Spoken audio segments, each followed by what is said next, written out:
You don't need another strategy. Here's what you actually need to figure out why you can't implement the things that you already know. I'm Dr. Brooklyn Storm, former psychologist, now business coach, and I help women just like us to build profitable private practices, usually in under 12 months. Being neurodivergent means I see the patterns that other coaches miss, but it also means I'm a truth teller, so I'm not interested in giving you any business advice that sounds good or might be trending, but doesn't actually work for us. Welcome to the Practice Momentum podcast, where we're going to get your private practice sorted out. Thanks so much for being here, and let's get on with the next episode. So we're going to be getting a new intro and outro because I just found out that the people who made the music have put in a copyright thing on YouTube for it, and I can't find the license because I can't remember if I got the music off Pixabay or Audio Jungle or however many of the music things I'm subscribed to, and I can't find it anywhere because I can't recall the name of the track. So anyway, everything happens for us, not to us. Welcome back to another episode of the podcast, and yeah, you can look forward to a new intro and outro in the next episode if I get around to it. But today we're going to be talking about the manifestation, because some of you are asking, could I do an episode on this about what happened with the house? And I will also put a post up on Facebook about it as well. But there's only so much you can post on Facebook, right? So the podcast is where you get all the down and dirty and the juicy details, as you know. So if you've been in my world for a little while, you know I'm all about manifesting. If you're not, welcome. In for a bit of a treat. It's not really work related, but you can take what I'm teaching and absolutely use it in your work because it underpins even my own framework, which is the private practice method, which is actually the only coaching framework that was created for women who are therapists in private practice. But anywho, I'm just going to get on with it because I know you're not interested in that. You just want to hear about how did you manifest the house. And maybe you're thinking about manifesting something as well. And maybe you're dubious and you're thinking, oh, you know, you've got to chant in front of the mirror 10 million times and you've got to say the affirmations and you've got to buy the affirmation decks. And maybe you've done all of those things and it just hasn't worked. This isn't about that. I'm going to share with you exactly what did work. And maybe along the way, I'll dispel a few myths for you as well. So yeah, I don't know how long this is going to go for. It's just a story, and there's every possibility we're going to go off on tangents. So let's just get on with it. I guess one of the things that I want to start this episode with is when I shared that I got the house, which was only recently, like I think not even 2 months ago now.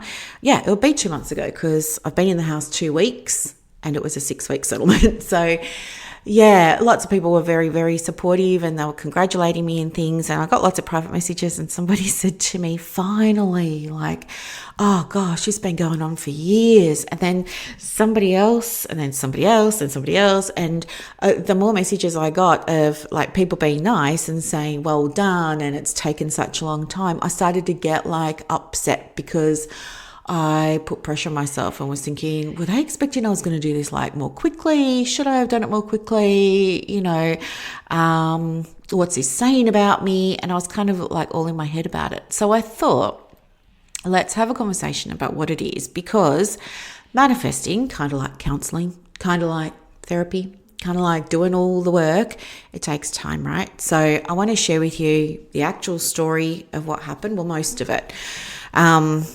And hopefully that'll give you some understanding so that if you decide that you want to be intentional with what you're creating for your practice or for your life or your family or for your money or whatever it is, you, I guess, don't fall into the trap of expecting results overnight, right? Because that's often what happens. We think we're going to get fast results. It's different for everybody and you can manifest quickly. But I'm just going to talk you through what happened for me with the house. Okay, so it did take a while. It took from January last year and we're in June now. So 18 months, right? From start to finish, 18 months. So not quite years, but close, 18 months. So what happened was, and look, I might do another episode on this down the track because I'm still processing, but I'm at a point where I can share what I've processed already. But yeah, as I said, in the future, who knows, I may have a whole different take on the thing and I'll share it with you then. Okay, so I know, just bloody get on with it, you're saying. I know. Okay, so I guess it all really started, and again, this is just me reflecting now, around the time that I got diagnosed with ADHD and the autism, right? So the autism is just level 1. I'm saying just. To me, it's a just. I know it's big to other people, and I'm not, what do you say? I'm not reducing or minimizing your experience if it's a big thing for you. But for me, I'm just saying just, because for me, I think mostly it affects social functioning. I interrupt people all the time. I'm awkward a lot of the time when I'm in groups and things like that. Like, example, I was just in the supermarket the other day, and this guy he just sort of said, excuse me, and he was just sort of walking past me, and I looked up at him and I said, oh, you're tall. I didn't even think about it, but it was probably not a thing to say. I probably should have just said something like, oh, I'm sorry, I'm in your way, you're fine. But anywho, awkward things, because they just blurt out and then I think about it later. But anyway, around that time, so that was November, the year before last. So what was that, 2025? No, 2024, because we're in 2026 now. And that came as a real surprise because I didn't think that I had it. The whole reason that I was getting diagnosed was because I was on a mission to prove a point, because there are people in my community that I felt were making light of it and and I wanted to go in with hard evidence and sort of like, smarten everybody up and say, you shouldn't be making fun of it and it's a real thing and And my whole thing was, I know that some of these people don't have it because of the way that they're talking, number one, but also because they're only describing things that I feel. And it never occurred to me that I felt those things because I actually had it. So anyway, and I didn't think that I had both types, and I didn't think that I had autism. So there you go. And anyway, it opened up a whole can of worms. And if you've ever been down the path, whether you were self-diagnosed or formally, you know what I'm talking about. You end up not scrutinizing, but you end up kind of thinking, you're joining dots and you're like, oh, that makes sense over there and that makes sense over there. And then you get therapy because there's a lot that you need to process because there's all these emotions coming up, right? This is related to the manifesting, don't worry. And anyway, it's all these emotions of, I guess, shock, of hurt, of anger, like the realization that, little things like I used to be, a couple of times I was a little bit disruptive and I was made to sit at a table in the corridor and do my reading by myself. Like that made me feel SH1T. I cried. I got into trouble for crying. And I just felt scared being in the corridor by myself. I was only little. I was in primary school and it was freezing in that corridor. And it meant that everybody had to look at me when I went back inside because it meant the teacher had to come out and the door was one of those heavy sliding doors that made a lot of noise and then nobody was allowed to talk to me. And it was just really horrible. And I started to think about things like that and I thought, well, no wonder I felt horrible. But I would come home and I'd get into trouble again because the teachers had told my parents that I was, naughty at school. I wasn't naughty. I was just like, I'd finish my work quickly because I was rushing because of the ADHD. And then I just started going around bothering people. I would just go around to their tables and see what they were doing. And I was like, correcting them. Like I was like, that's not spelt the right way and stuff like that. And I got into big trouble for that. So little things like that. And then it got me thinking about high school. And I was thinking about how we had to do these exams. And I went to Frankston High School and I just felt like the luckiest person in the world because I was never good at tests. I just never learned how to take them. It wasn't that I was dumb. I just never learned how to take a test. And I really struggled. And I remembered just kind of not loving the idea of having to do my VCE exams. And the day that I was meant to go and take an exam, I got up in the morning, got dressed, got ready to go to school, and my mother said, there's no school for you today. The school burnt down. And I just thought it was a big joke and that she was having a go at me. And anyway, I walk up to the school and there's still fire trucks there and smoke and all of the things. And it turned out the school really did burn down. Anyway, I think this happened twice within the space of like 2 weeks. And it just happened to fall on the days when I had exams. So I felt blessed. But I still had to do the exams, right? Well, most of them. I think 1 or 2 of the exams, now, maybe I'm making this up and misremembering. I can't remember how it happened, but we had an official person come down and say to us, we had to meet with them individually, and they said to us, okay, you can resit this exam or we can just give you a pass and be done with it, but you won't get a mark for it or something like that. So I think I accepted the passes for some of them. And then, by the way, it turned out that a neighbour, a guy, Nick Springfield, who lived 3 or 4 houses up from me. He was the one what done it.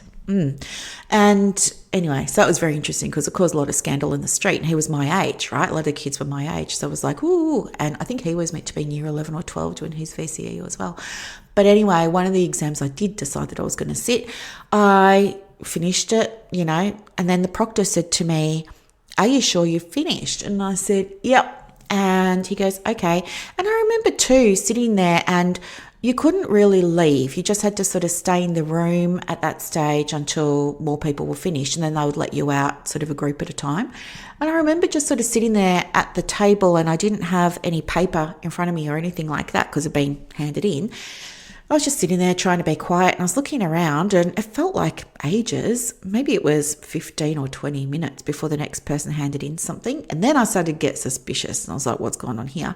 Anyway, I did things like this all the time. Turned out that I didn't think to turn the paper over. So, yeah, just did half of my exams. But anyway, when I got that diagnosis and I started to think about all of these things, and I started to think about all these experiences and then how they'd been minimised, or how I was told that my feelings were wrong and I shouldn't feel a certain way, I should feel a different way instead, and I should take responsibility for things and blah, blah, blah. And then I started to learn about people pleasing. Then more emotions started coming up, right?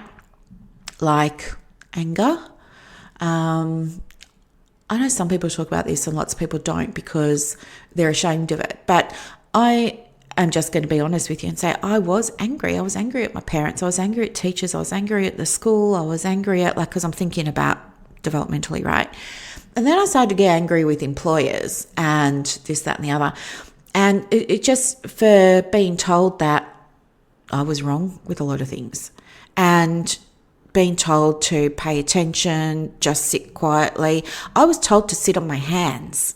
I don't know if you were told that too. I know some of you probably were, and you're sitting there nodding along. But yeah, I was told to sit on your hands. I was told if you don't have anything nice to say, don't say it at all. And I really believed that. I internalized that. So for the longest time, I never was assertive. And then when I tried to be assertive, I would mess it up, and then it would get misunderstood, misinterpreted, or make situations worse. And then I'd default to people pleasing and fawning, right? I didn't even know fawning was a thing. I knew it was fight, flight, freeze, or the other F, which we don't say out loud. But I didn't know about fawning until all of this, about 18 months ago. But I can see it now. For me, it's just the people pleasing. But it's like trying to pander to everybody else to make sure that you're safe by making sure that they've got everything that they need. And anyway, so with the awareness of all of this, all these emotions coming up. And I think it was like stuff I'd been denying, blocking out, squashing down, repressing, telling myself I wasn't a good person if I felt those things or if I thought those things. And so this was all going on and on and on. And you know what it's like when you first start to put something into your awareness, how you see it everywhere. I don't know, if I started talking to you about quartz crystal points, you're probably going to start seeing quartz crystal points when you go out and about or in a magazine, or they'll turn up on your Instagram feed or something like that, right? It's not because there's more of them all of a sudden, it's just because you're dialed into them now. Well, I was getting dialed into childhood trauma, and it was around that time that I realised I'd been a victim of, I don't know that victim's the right word, but for me, it feels okay because I was powerless. I was a little kid. There was a lot of domestic violence and I didn't realise it. I mean, it was the 70s and 80s. You're a kid, you don't think. And to be quite honest, I think a lot of the kids like Gen Xers probably went through, I don't know, I'm making it up, but I don't believe I was the only one that went through domestic family violence and didn't know it, right? Because it was just the norm.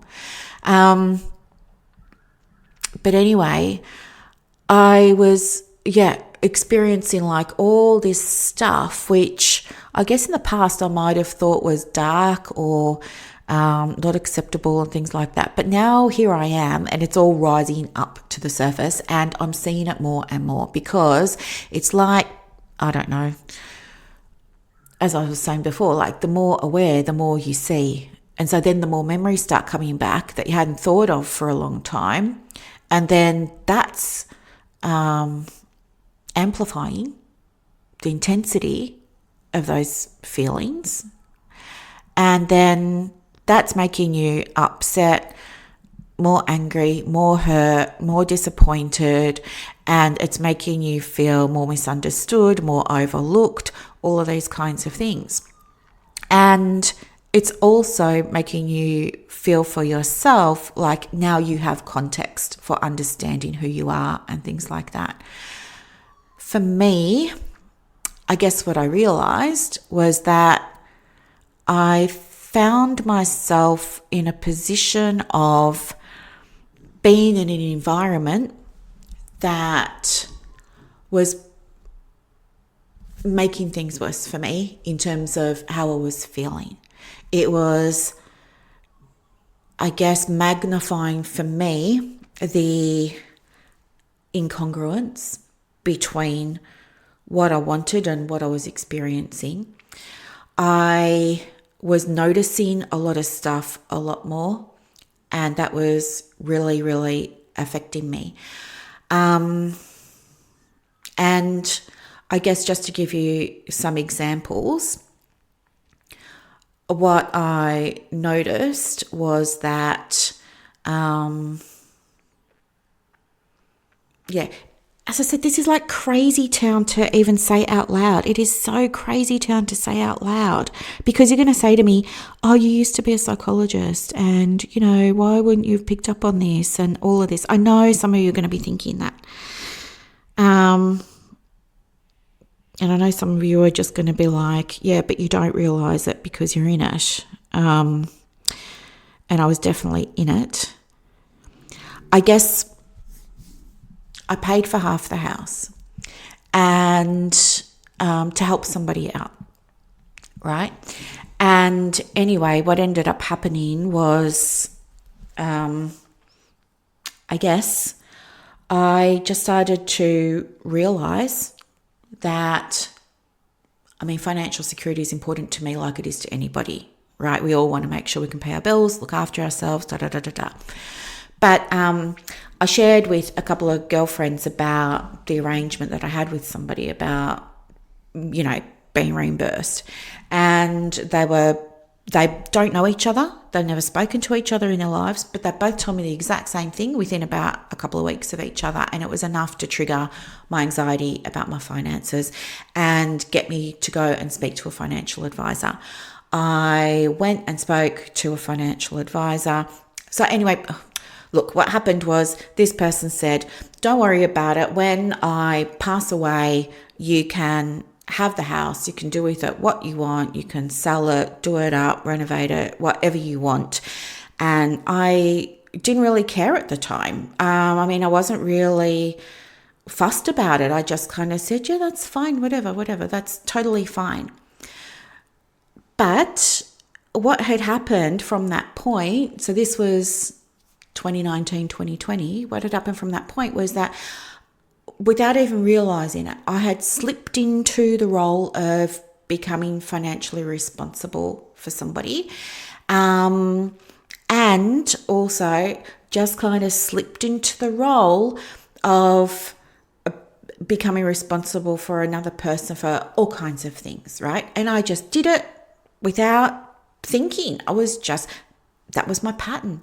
That's just what I do, right? I'm a helper. I help people. And that was who I was, right? And so then when my girlfriends were like, yeah, you're not going to see that money again, I didn't believe them because I trusted the arrangements that had been put in place, right? I was there.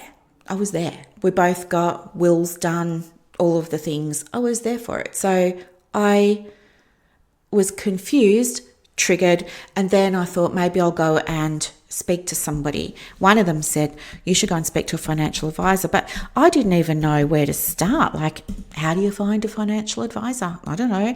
And anyway, next thing you know, I find a financial advisor. I said, well, my friends have said, if anything happens or when something happens, I'm not protected financially because my other people with vested interests could, if they wanted to, choose to wrap everything up in probate.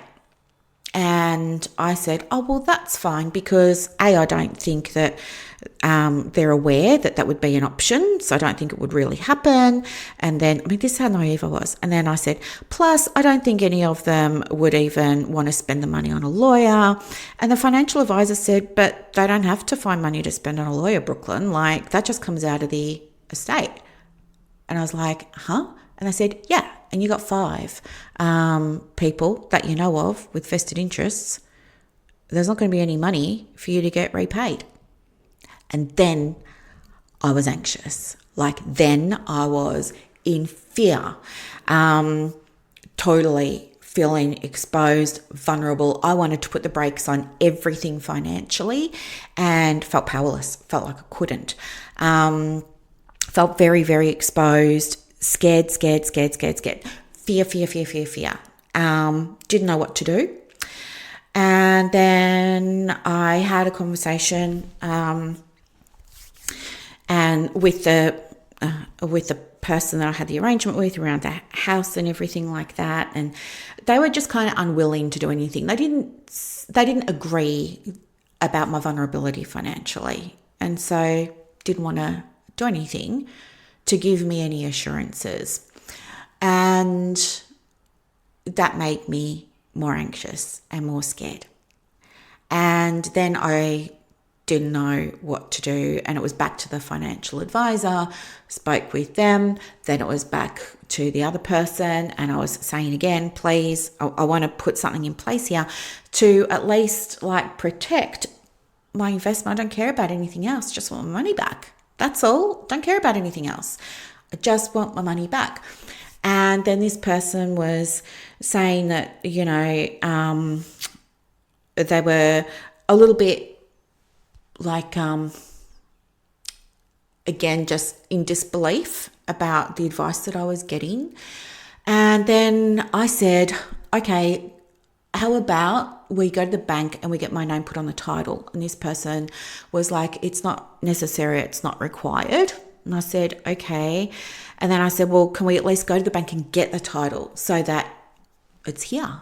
And I've got it. And it was too much trouble for this person to kind of do that as well. And then there was more conversations, and then this person was just kind of, themselves getting anxious now and worried, and said that, basically it is what it is, and that they didn't really know anyway what they could do. And so I told them again, well, these are the options, and they still didn't want to do anything. Anyway, I got back to the financial advisor, I tell what's happened, and then she says, okay, one option might be a reverse mortgage, because this would allow you to be repaid, and the person whose name the title is in doesn't have to repay it in their lifetime. The bank will just take the money. The bank will sell the house, take the money after this person passes away. So it's a way that you can be reimbursed, and it's a way that this person can stay in the house, pay you back, and they don't have to pay any money. And I was like, oh, this sounds like a really viable solution. I was so pleased about the possibility that this gave. And I went back and told the other person about it, and yeah, it hit the fan big time. And anyway, needless to say, didn't happen.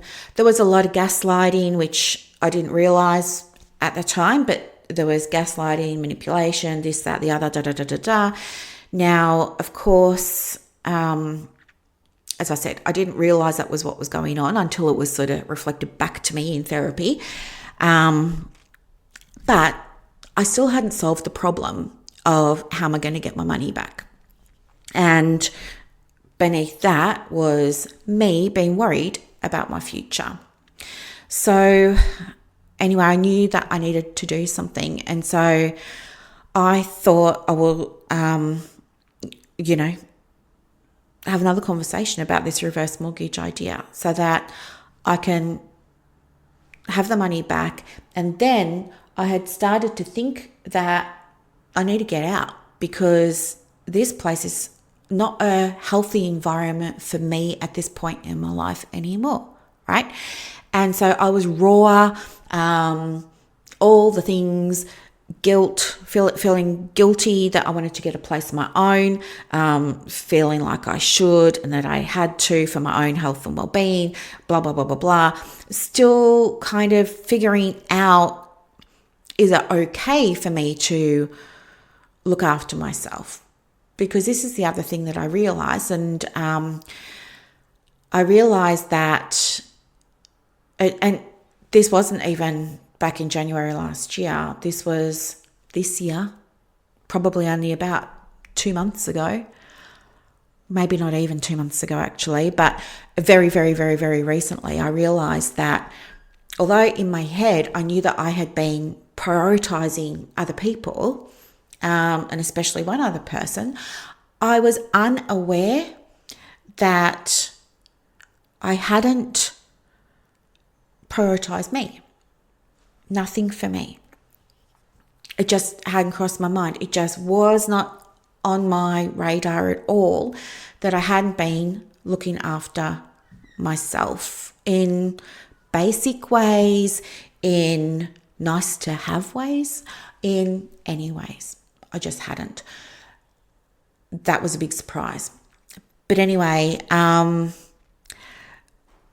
I got the idea that this probably isn't the right environment for me anymore. And nobody gave me this idea. It was just something that became apparent by, I guess, getting support, joining groups for people who were like me, that were people pleasers, that had been through trauma, that were learning about how their responses to trauma had been shaping their identity, who they are in their lives, and how this identity influences everything else around them.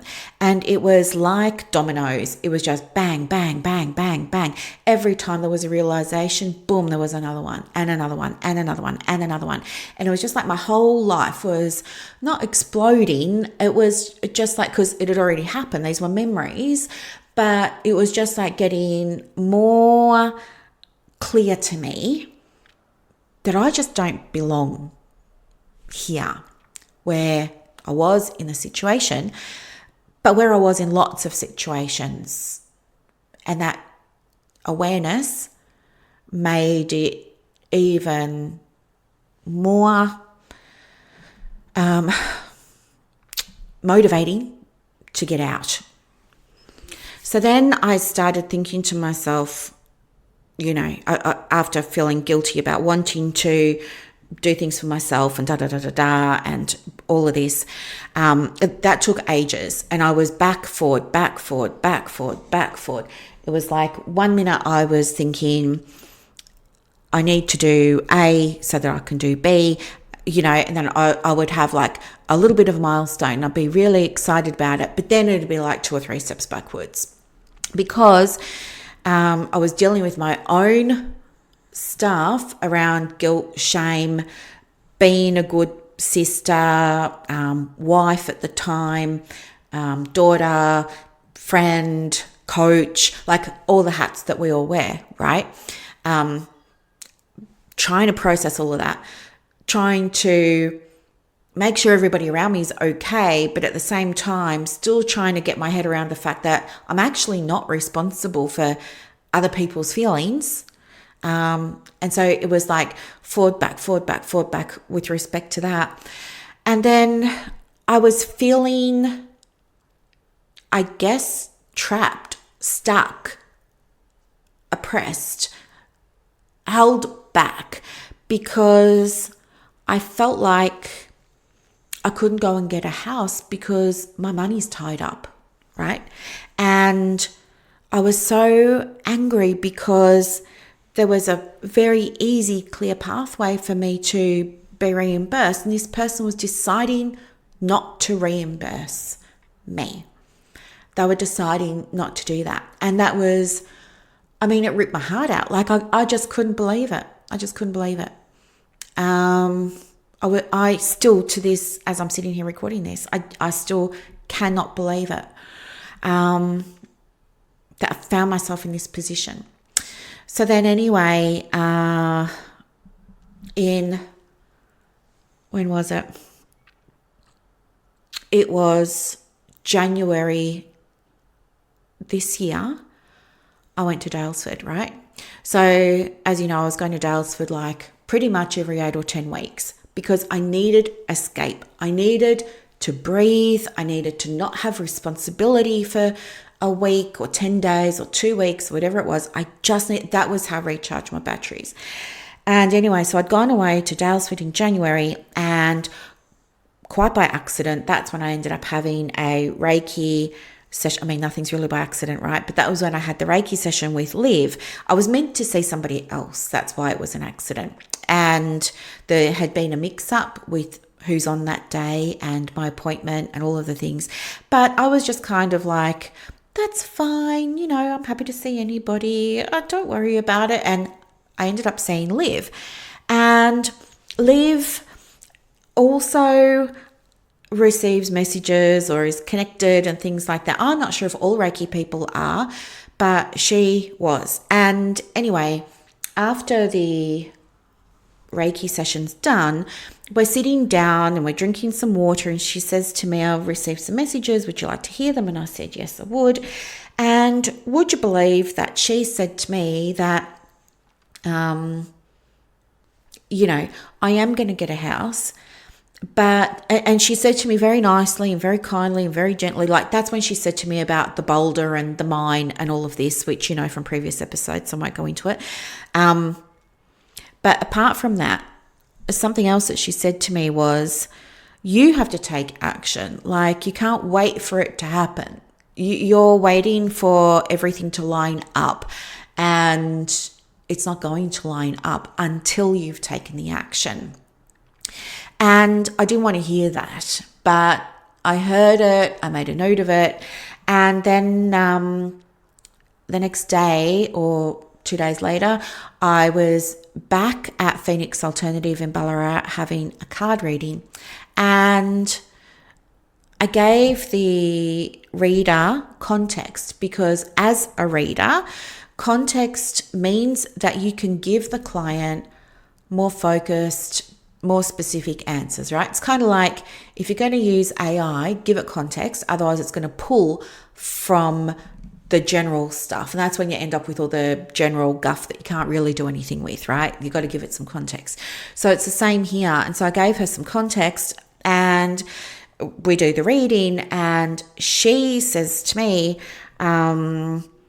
pretty much what Liv said. And she's like, nothing's going to change until you change. You need to change. And I was so frustrated because I just wanted somebody to say to me, you're going to be taken care of, Brooklyn.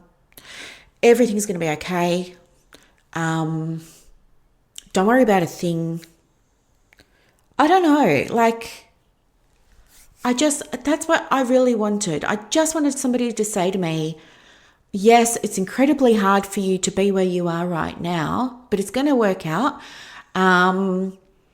It's all falling down around you at the moment because that's what's required in order for you to have what you want, or all of that. So I came away from that reading with, I guess, she and Liv had also both said that I've got to stop waiting for other people to do things, right? And I've got to look at what I can do. At that time, I was also using my oracle cards called the Wealthy Woman Oracle Card Deck. And if you want to get them, they're on Amazon, by the way, because I was looking them up for somebody else the other day. I think they're about $40, but today's the 20th, and I think on the 23rd of June to the 26th, it's Amazon Prime Day, so you might get a discount if you can hold off. But anyway, so I was using those cards, and this was the other thing that I learned in that January reading with Liv. She also said to me that the guides were saying something about, I can't remember exactly, but something about holding on to something. And if I hold on to something and I listen and I tune in and I allow and all of this, that's where I'm going to get my clarity from. And she may have said an object. I can't recall if she gave me a specific object, but it was about, they were showing her me holding on to something and using this thing. And when I do this, that's when I get my clarity. And I said to her, I don't know if this means anything. It's probably not what you had in mind, but I have been journaling a lot since I've been up in Daylesford, and I do find it incredibly helpful. And I said to her, it's really interesting because when I start to write, the way that I do it is I'm kind of asking myself a question, but then my hand is just free writing out the answer, and my hand can't keep up with what's coming into my mind and stuff like this. And it's just pages and pages and pages. And I said, I don't really ever read over it because it's kind of like the answers are coming through as I'm writing, but it's the writing that's allowing them to come through. And I said to her, that probably doesn't make any sense, but that's how I journal. And she said to me, that's not journaling, that's channeling. And I had no idea that I was channeling. And I said to her, no, I don't channel. No, this is me journaling. And she's like, no, it's channeling. You're connecting with something, and those answers are coming to you. And as you said, the way that you're able to see them is the act of writing allows whatever it is to come through and process one allows the other, sort of thing. And I was like, okay. So I went back home and I was working with the cards, and I was journaling, and I was also using AI to support me in understanding and extrapolating some of the things that were coming out through the, channeling. And that's when I was presented with the idea of, well, hang on, you've got savings. Why don't you just use those and get yourself a house? But I was so dead set on anger. I was thinking to myself, no, why should I? I didn't have a mortgage before. I don't want a mortgage now. It's not fair. Somebody else is doing this to me. I'm put in a position of having to go and get a mortgage, even though I've paid off somebody else's mortgage to the tune of hundreds of thousands of dollars.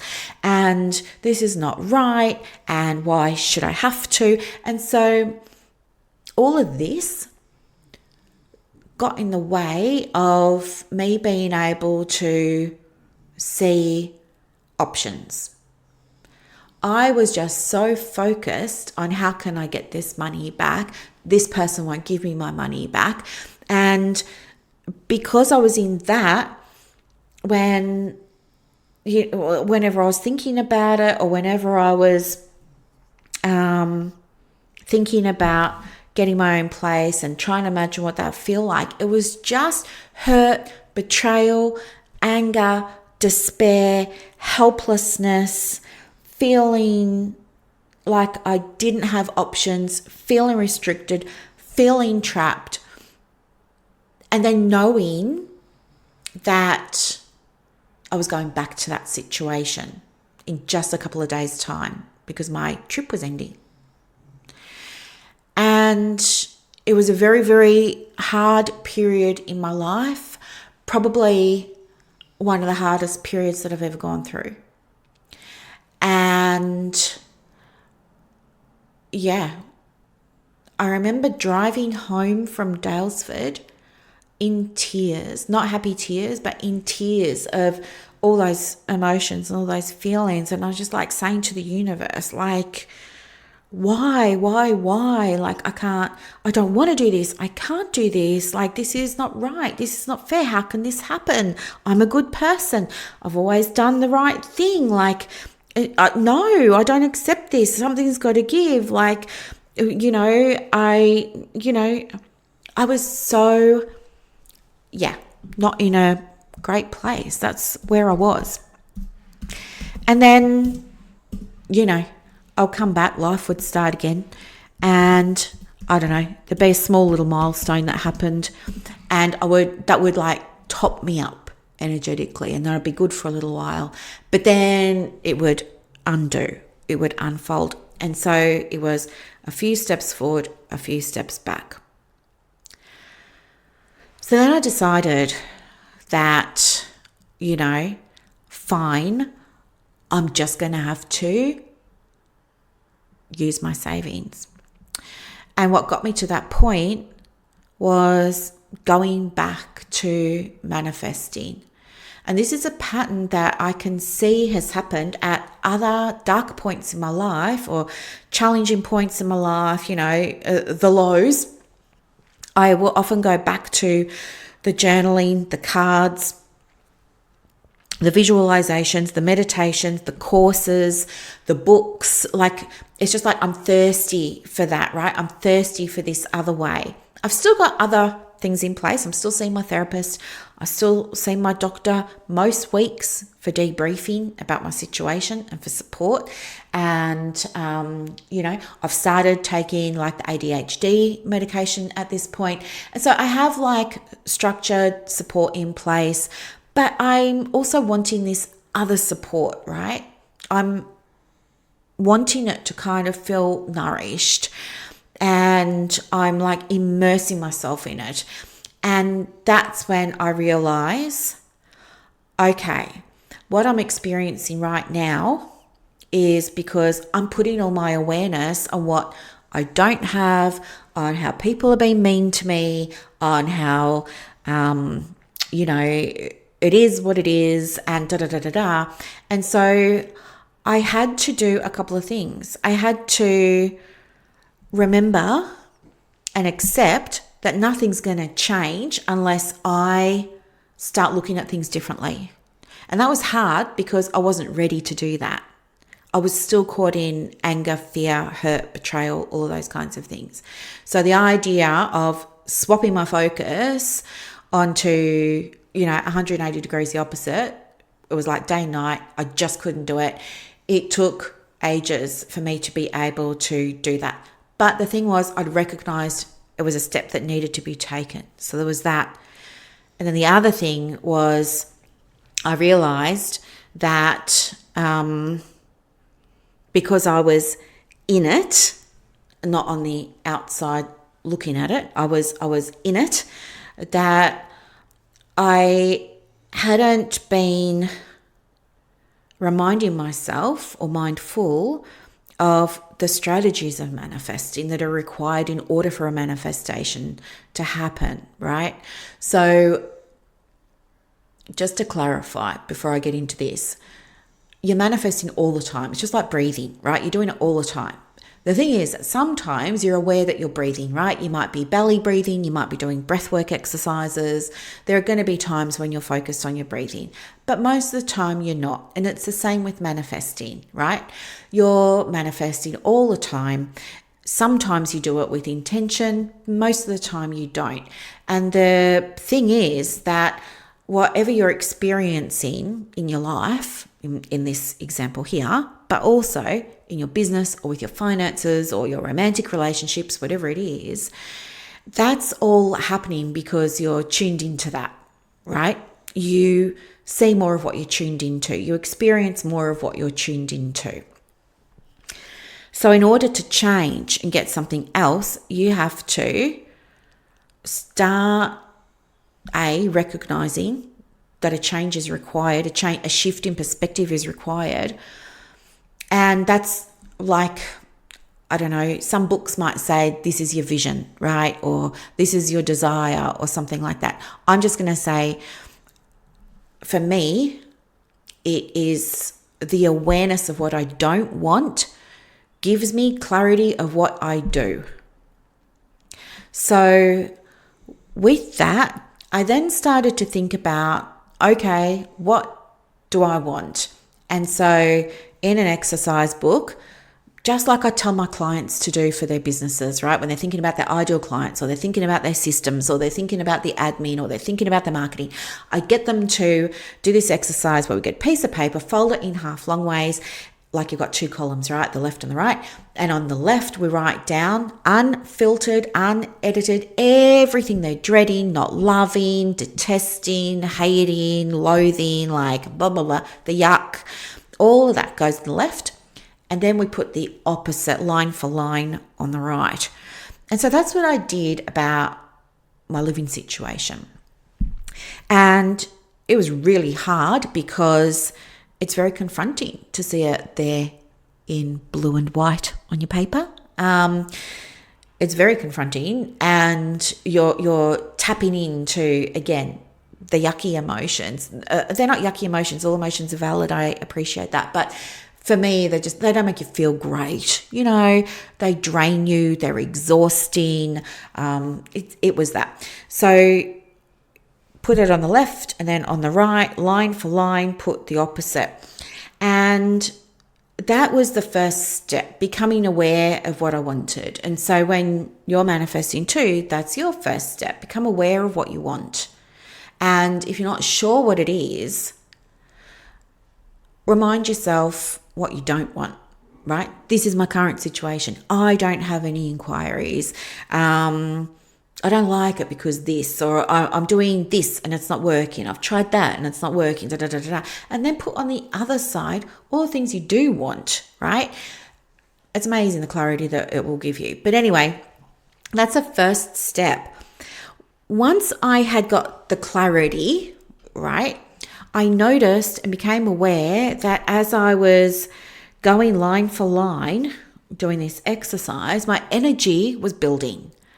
I was starting to feel like I was sitting up straighter. I was starting to feel like, I don't know, hopeful. I was starting to feel possible.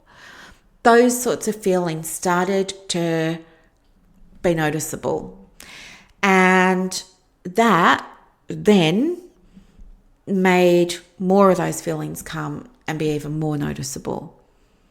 And then I knew, okay, that's what I want. That's where I'm meant to be. I've got the clarity now on the living situation. What's the next step? And so the next step was identity, right? Identity is thinking about, if you already had it, what would be different, right? If you already had it, what would be going on for you? If you already had, in my case, this other living situation, what would life be like? What would you be doing on Tuesday morning? What would you be eating? What would you be doing for your entertainment? What would a typical day look like? What would a typical evening look like? What would your buddy be doing? What would you be eating, drinking, talking about? How would you be working? Who would you be spending time with? All of that. And there's no set of questions you can answer. I think the thing is you've just got to sit down. For me, it's pen and paper. But for other people, you might think about this while you're out walking or while you're, I don't know, in the bath. I'm mad for a bath, as you know, whatever. But for me, it's writing. Writing really helps me process stuff.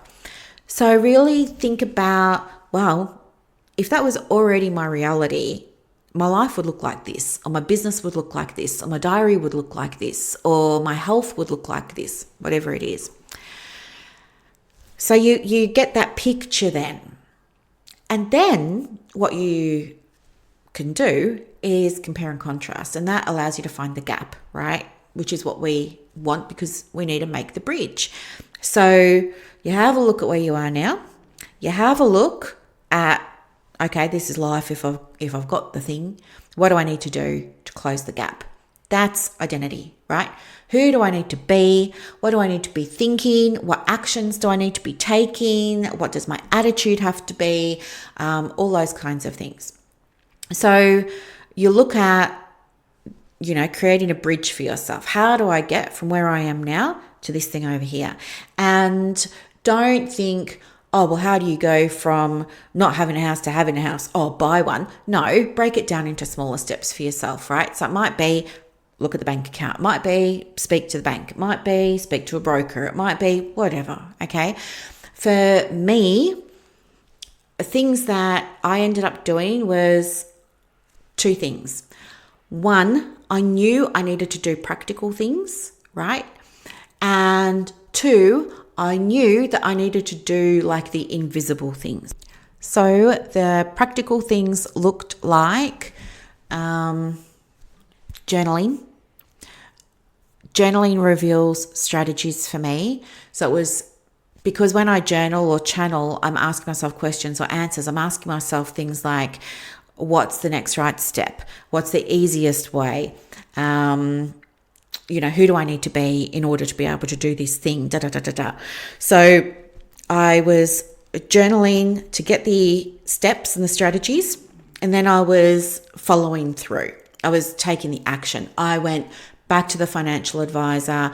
I got advice on, what are my next steps? How do I do this given this person isn't going to pay me back the money? Well, that's not true. She was saying, I will just get the money after this person passes away.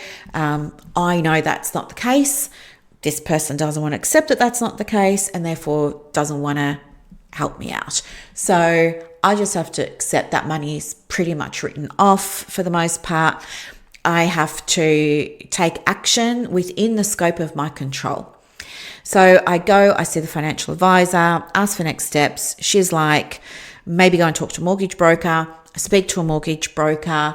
I'm just out of my own way now. Like, I'm done with it's not fair. I shouldn't be in this position. I'm angry about it. Like, I'm just done with that. And now it's like, I'm the prize. I'm getting a place. Whether you like it or not, I'm getting a place, right? And so I speak with a mortgage broker. I think I spoke with two, and then I went back to a financial advisor, and then it was her who said, oh, you should look at Unloan. So that's who I went with, in case you're interested. Unloan by the Commonwealth Bank. Anyway, it's a whole thing. For me, it was the best option. They end up like charging less and less for the interest over time. That's what's called Unloan. But anyway, and I've got a redraw account, which is fantastic. So I can just whack money into that and then pull it out if I need to. But at the same time, anyway, I'll talk to you about that later. But yeah, so she suggested that. So then I'm going back to the mortgage broker and he's like, well, we don't deal with Commonwealth Bank. I'm like, okay. So then I was just in a space of keeping my options open. So started the process of applying for a mortgage through the broker. It was all going really well, but still had my financial advisor's words about CommBank in my mind, and it pretty much decided that I was going to go with that because she's my financial advisor and she knows me, she knows my situation, I trust her. So anyway, while all this is happening, I'm kind of nervous because I've got no idea whether or not I'm going to qualify for one? I mean, am I too old to get a mortgage now? Like, what are the rules? I don't understand. I know there's lots of things have changed. I mean, it's been decades since I've had a mortgage, right? My houses have generally always been paid off. Like, I pay them off pretty quick. So it's been a long time, and I know that there've been changes. So I wasn't even sure what the changes were, if or how I'll be affected by them, things like that. So I was feeling like I'm taking some action, I'm taking some steps, but I can't allow myself to get too excited about it because I don't know if this is even possible for me. So I'm taking the aligned action as the version of me who's already got the house would, right? That version of me who's got the house, she got her act sorted out. She stopped waiting for other people to do things for her. She stopped waiting on, things to be reimbursed. She just took the action and she got herself into a place, right? By hook or by crook, she did it. And one of the things that she did was she explored her options financially. So I'm now embodying the identity of the version of me that's got the house, right? To get that house, she had to go and figure out what to do financially. So there was that. So the embodiment part of it is starting with taking those practical actions, and they're like the visible ones. The invisible actions were really around trusting that I am supported. And the way that I cultivated the trust or the faith that it was all going to work out was by remembering what had been shared with me with the messages from Liv that had came through, that had come through via that Reiki session. And I went back to her subsequent to that and more messages came through. So I knew that I was on the right track, and it was making sense to me now what she'd said before and what the reader had said before around, you've got to do this. You've got to stop waiting for other people to pull their fingers out and show up for you because they're not like you, right? You put everybody else first. They put themselves first. You give and trust. They hold on to things and don't trust. So you have to take this action. But I couldn't see it back then. So now the invisible part is seeing it, realizing, oh, hey, look, this is all happening. They were right. When I do take control, things are starting to move. And so things started to move, and it happened pretty quickly. Like I got approved for mortgages, both with the broker and online with the CommBank pretty quickly. I was surprised how quickly and how easily. Like to this day, even though now I'm in my new place, I've never met a soul from the bank. It all just happened online. Amazing. I didn't even meet my conveyancer. Like it's just been, to me, mind blowing because when I bought houses before, you had to go into the bank and you had to go and sign the documents with the conveyancer. So anyway, I'm old now, but showing my age, but this was how it was, right? And so I'm thinking about trust, and I want to build the trust. I want to build on the trust that I'm reconnecting with in terms of spirit, source, the universe, as well as I like to believe, I do believe that my pa is around and is looking out for me, is guiding, is keeping an eye on me. So I wanted to develop trust more in those beliefs. And the way that I did that was I started to almost daily journal. I started to almost daily ask for signs or share ideas or things like that, just with the universe, either out loud or with my journal and things like that. And over time, I felt within myself the connection building stronger. And then that improved my confidence, because then, although I didn't have support from family, and I don't have children or a husband currently, or things like that. It's just me, right? I didn't have any support, not even from a parent. I had no support. I was drawing my support from universe, source, spirit, energy, my pa who crossed over, my dog who crossed over, Gabe, all of that. And I was really, really, really focusing time on that most days. I didn't set aside, every day at this time I'm going to do it. I went through periods of being intentional and saying, look, this is really important to me, so I'm just going to do it first thing in the morning before I start work. And I was doing that. And while I was doing that, I was also receiving guidance about what to focus on in the business that day, that week, So I was getting that, although I hadn't asked for it, and I was acting on that. And then it was working out. And so then that started being part of the journaling and the manifestation as well. So I would journal about what was going on, what I wanted guidance on, insights on, awareness on, sharing what action I've taken, asking for the next lot of guidance, saying thank you for this lot of guidance around work here or that there, things like that, right? And then I just started journaling of an evening when I was sitting down with Buddy and we are just kind of settling in for the night because it felt like a nice thing to do. Sometimes I would just journal while I was in the bath because it felt like a nice thing to do because I was relaxed and da-da-da. So anyway, I was cultivating that. And the other way that I strengthened that was I reminded myself when I was in the phase of, it's 2 steps backwards. I reminded myself, hang on, this is happening for me, not to me. How might this be happening for me? Can I see it now? Or is this something I can make a note of so that down the track, when the dust settles, I will then be able to take the lesson from it and see how it was working for me. So I lent into things working for me, because if I believe I'm supported, then I have to trust that things are where they need to be, right? I had to really trust that and really believe in that. Just because I didn't get the thing or this thing didn't work out or whatever wasn't a sign that it wasn't going to work out. It was a sign that that's just not the right way for me at this point. And there are other ways.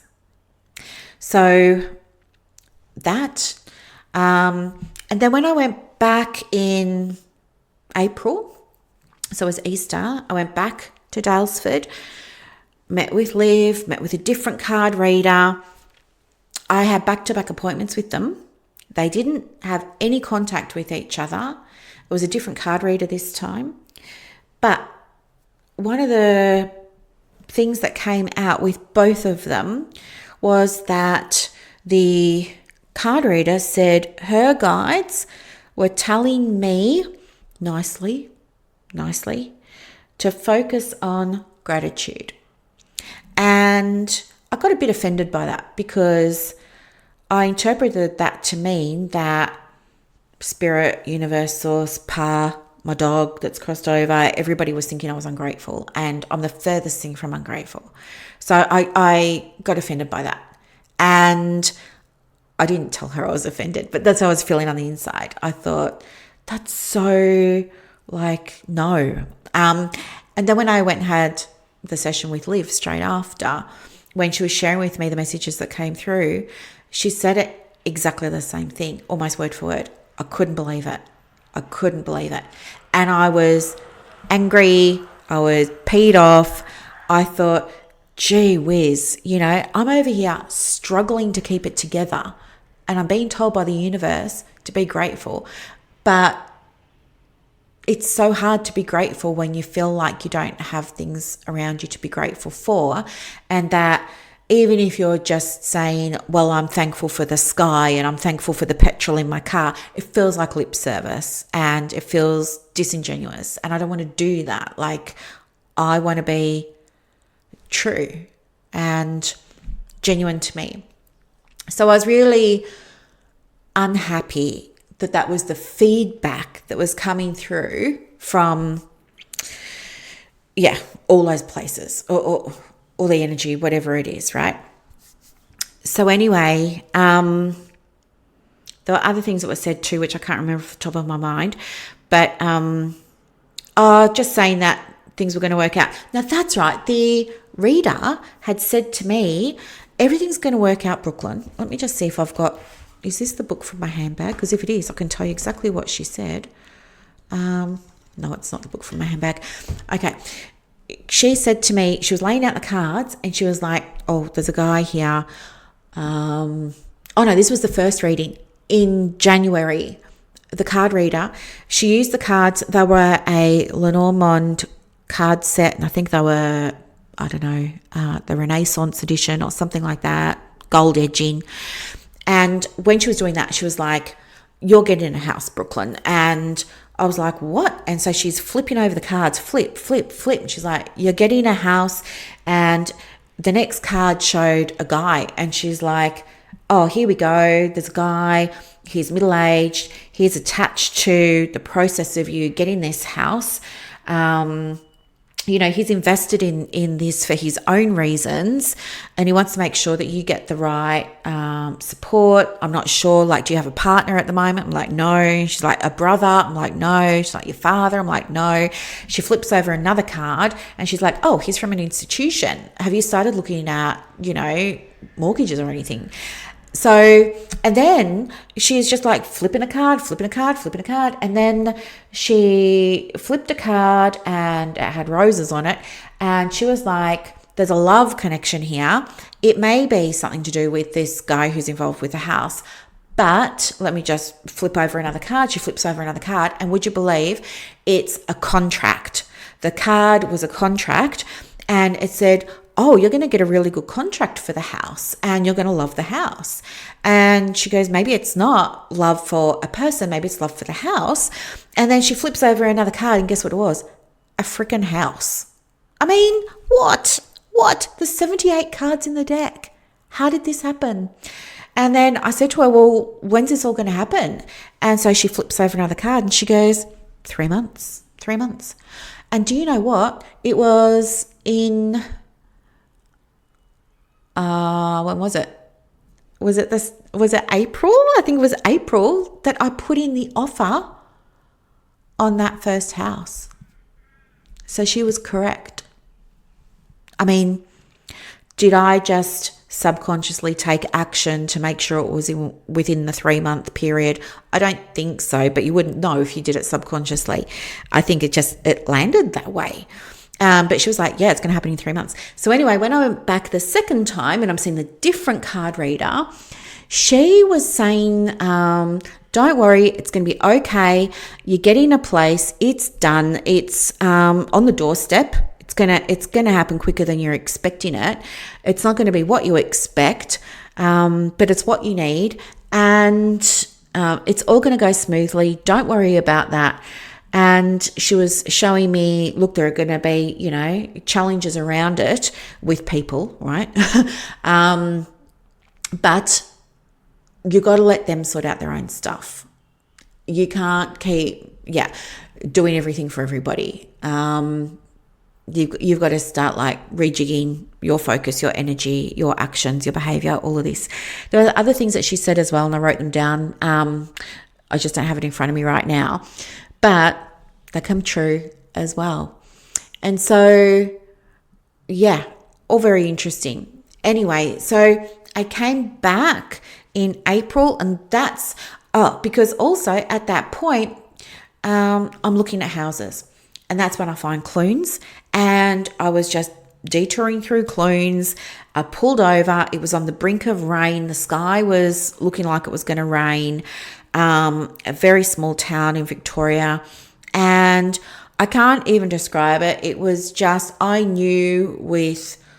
just knew. I don't even know how I knew, but I just knew this was where I was meant to be. It turned out that Clunes was a mining town. So there you go. I thought at the time that meant that I was meant to be buying a house in Clunes. And I started looking at houses in Clunes. Sorry, my AI just came on for some reason. I just had to turn it off. So I started looking for houses in Clunes, and I was very excited because I took it as a sign from the universe. Hey, mining town, you're meant to be here, you're meant to be here. But I felt too like I was just trying to force it, like I was trying to make it happen. I was looking at houses and look, they were okay, but they weren't really ideal. And so then what happened was I remembered I need to come back and write down what I don't want and what I do want. And so that's what I did. I got out a piece of paper, a couple of pieces of paper in my journal, and I just wrote out everything I didn't want and wasn't loving. And then line for line, wrote out exactly what I did want, how I wanted to feel while I was in the house, kind of like what I did, a couple of months prior. So I was just doing that again, and I was reconnecting with that. And now I was feeding in information about how I wanted to find the house, how I wanted the process of buying a house to feel, how I wanted to experience that, how I wanted to feel supported, how I wanted to feel protected, how I wanted to feel uplifted, how I wanted to feel guided and helped, how I wanted to feel like it was easy, all those kinds of things. So I'm getting the clarity again. I'm now refining the desire, the intention, the vision, whatever you want, right? Which means then I have to start thinking, okay, imagining that all of that happened and I was supported in the process and it did go effortlessly and it did feel surprisingly easy or suspiciously easy, I think I put, things like that. What did I do to bring that about, right? What was my part in it? Because I don't believe I'm responsible for 100%. I believe that I'm responsible for my part. So I was like, okay, well, I did these things. And so that gives me my strategy. And then I implemented my strategy and I started signing up for realestate.com, domain.com, housing alerts, notifications, with the awareness that Clunes wasn't perhaps a place for me. The idea popped into my head, maybe broaden your area, broaden your search. I was resistant initially because part of me was like, but it's so strong that you're meant to be in Clunes. Like, don't distract yourself with other things. But this other part of me was stronger. You have to broaden your search. And so with some resistance still, I went on to Domain or Real Estate, whichever it was, .com, and I broadened my search. And I included things that were like the features that I wanted and things like that. And that's when I found the house. And I remember driving to the house that I thought was my dream home. And as I was on the way, I noticed that I was smiling and I couldn't recall noticing a time that I'd smiled for a very, very, very long time, which made me sad, but equally happy. And so I feel like I'm getting this feeling. Why am I getting this feeling? I haven't even seen the house yet, but why am I getting this rush of confirmation, a rush of excitement, a rush of, yes, this is it. As I said, I hadn't even entered the suburb that I was looking at, but I was having all of these feelings. Pull up to the house, go through, I'm in love, I'm getting the house. Get out, say I need to walk my dog. Is there a park near here? She says, yep, go up the end of the street. Go up the end of the street. Boom, I see the monument that says about the boulder falling down the mine. Again, goosebumps. I'm like, this is where I'm meant to be. Put in the offer. Was dead set going to get it. And then people were like, well, you should get a pest and building inspection. I never got one in my life for any of my houses. But people were like, this house is really old. You should probably do that. So anyway, I did it begrudgingly. Turned out to be a good thing that I had, because the house needed to be torn down. It was full of boar in the floorboards. It was full of termites in the ceiling. There was mold everywhere. There was uncapped plumbing that went to nowhere under the house. The house needed re-stumping. Windows wouldn't open. This house, yeah. And the guy was like, are you going to be developing? The guy who did the inspection, he's like, are you going to like just bulldoze it and develop the land? I was like, no, I'm going to live there. And he's like, no, you're not. So I was shattered. And I felt like it was a cruel joke that the universe had played on me. And I just was devastated. Yeah, to be quite honest. I felt like I'd been shown what was possible. It just wasn't possible for me. That's how I felt. And so I said to myself, no, you're manifesting intentionally right now. You have to lean into the things that you believe to be true about manifesting. One of those is that it's happening for you. And if you choose to believe that there was a reason you didn't get that house, how does that feel? I was like, well, it still feels hard, but okay. And they said, what does that require you to do? And I was like, well, just trust that there's a better house. I was like, yeah, exactly. Trust that there's a better house. Get excited for the better house, right? And so that was what got me to a point a few days later where I was able to go back to the search and start looking again. And it was a Sunday. I was in the bath, found 2 places. The first one, I was like, wow, this looks great. The second one, I was like, holy wow, this one's like awesome. I want to go and look at both. I really want to look at the second one, but they're both with the same agent, which was really fortunate. And I sent her an email Monday morning. I said, hey, I want to look at both of these properties. She said, can you come like later in the week? I said, I can come today or tomorrow. She said, leave it with me. I'll see with the vendors.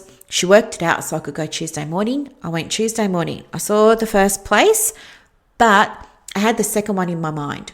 And the reason that I liked the second one was because it had the history, it had the fireplaces, the LED light, the character, the charm, all those things that I wanted. It was huge.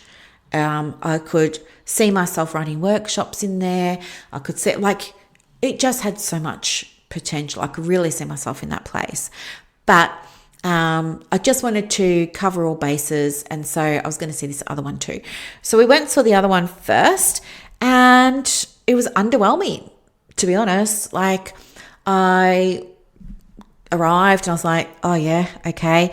And then the agent said, let's go through it. And I was just kind of really, as I said, just kind of disinterested. I guess my head was still, thank goodness we've got the other place. Because this place that I was looking at was just, as I said, it didn't have any character or charm. There wasn't a fireplace. There wasn't the little lights. There wasn't the history. There wasn't any of that I'd been wanting. It felt modern-ish. It had really nice furniture though. So I was like, the furniture's really nice, And as I was thinking that, the agent says to me, well, the vendor said that, if you like the furniture, she's happy to like sell it and you guys can talk about that and blah, blah, blah. And I felt in that moment like she read my mind. And then the agent and I just started talking and we connected. We had a lot in common and we connected. A lot in common about our views, our perspectives, We connected. It felt like she was a sister or a best friend. And I hadn't felt that with the other agents that I'd been dealing with. So there was something that it was undeniable, but there was definitely a connection there with this agent. And anyway, so I'm walking through the place and I'm just kind of taking it in, right? I took a few photos, as you do, and I was just kind of taking it all in. And I can remember feeling like, it felt quite spacious, even though it's not a massive property, right? And so anyway, then I was like really excited to go and check out the other one. So we left and we went to the other one, and straight when I pulled up, I knew I wanted the other one, right? I'm walking through it and I'm just in love with it. But then we get outside and I can see rot on some of the weatherboards at the back of the house. And I start to feel resistance. I start to feel dread. I start to feel like, no, this isn't good. Like, I don't want to be, paying a mortgage, which I haven't had to do for a very long time. Now I'm going to have a monthly bill, and I don't want to have to be paying for repairs on top of that. And then I, sort of kept exploring. I could say, oh, well, it's weatherboards on actually 3 sides of the house, and they go right the way up. Then there was rusted gutters and drain pipes that weren't drained, and I was just like, no, I can't. And it needed to be refenced, and I was like, it's all just starting to add up now, and this is starting to feel hard. And yeah, as much as I love it, I'm not in a position to work on it. I just want to, So then I knew straight away, get the first place. So I went home, and it was so interesting because on the drive home, I felt a mixture of things. I felt annoyed and angry that I can't get the type of house that I really want because the older houses do require work, and I don't have the time, the money, the patience. I don't want every man and his dog over at my house while I'm trying to do calls with clients, and no, right? So I was kind of angry about that. Very angry about the money situation. This could be so much easier if this person just reimbursed me, bringing up all of that again. Just lots of that, right? But at the same time, feeling like the first house was the easier option. I go home and I'm sitting in the bath and I'm journaling. And as I'm journaling, I realize that the first house has everything pretty much that I put on my wish list for a house. Now, when I made the wish list for the house, I was holding back initially. And then there was part of me that said, well, what else do you want? Yes, you want this many bedrooms, and yes, you want this, and yes, you want that. But what else do you want? Like, don't be shy. Like, put it all there. And I felt like you can't want something for yourself. Like, if you want something for you, that's greedy and selfish, and you should just take the bare minimum. You should just take what's yours, right? You should not leave anybody without, and just like stay in your lane and all of this. So it took me a moment to feel okay about writing down in my wish list all the things that I wanted, because I didn't feel worthy or deserving, right? But I told myself, no one's ever going to see it, just you and the universe. Just do it. Like, you're allowed to fantasize. Just treat it like it's a fantasy. Like, in your big dream, ideally, what would it have? Just do it from that perspective then. So that's what I did.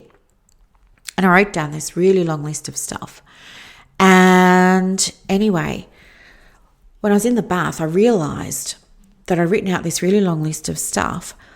And as I started going through it, I could see this first place had all but a couple of things on this really long list of things that I wanted. I said on there that I wanted 3 bedrooms. I said that, the usual things, but I said that I wanted floorboards, not carpet. I said that I wanted heating, blah, blah, blah.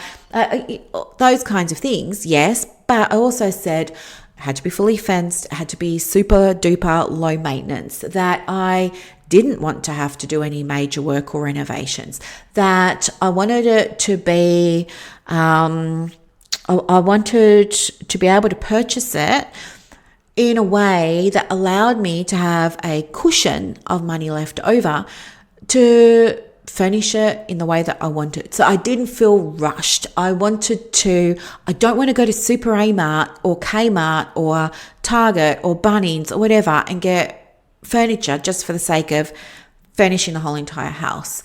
I wanted to have a cushion of money there so that I could take my time and I could really think about the style of house I want. If I wanted to make changes, they weren't major. things like that. I started to think about luxury and what luxury looked like to me, and in a practical sense. If I was, living in the house and the house was luxurious, what are some of the things it would have? And the things that I came up with were so random. Like I was like loads of PowerPoints. I hate power boards. I hate them. I hate double adapters. Like, no, I would just rather have built-in, PowerPoints everywhere. So there was that. And I thought, oh, that's interesting. And then the other thing that I thought would be really luxurious that came up was dimmer switches. And not just in the lounge room or the bedroom. I wanted dimmer switches in every single room of the house, including the bathroom. Dimmer switches would give me a feeling of luxury. Like imagine being able to just climb into a bath, with your water, a book, glass of wine, whatever, your magnesium salts with your lavender, whatever, and dim the light, right? Put the meditation pillow over your eyes and just listen to a meditation.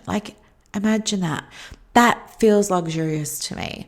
So I wanted things like that. I wanted seamless indoor-outdoor areas and living. I wanted loads of storage, this, that, and the other, right?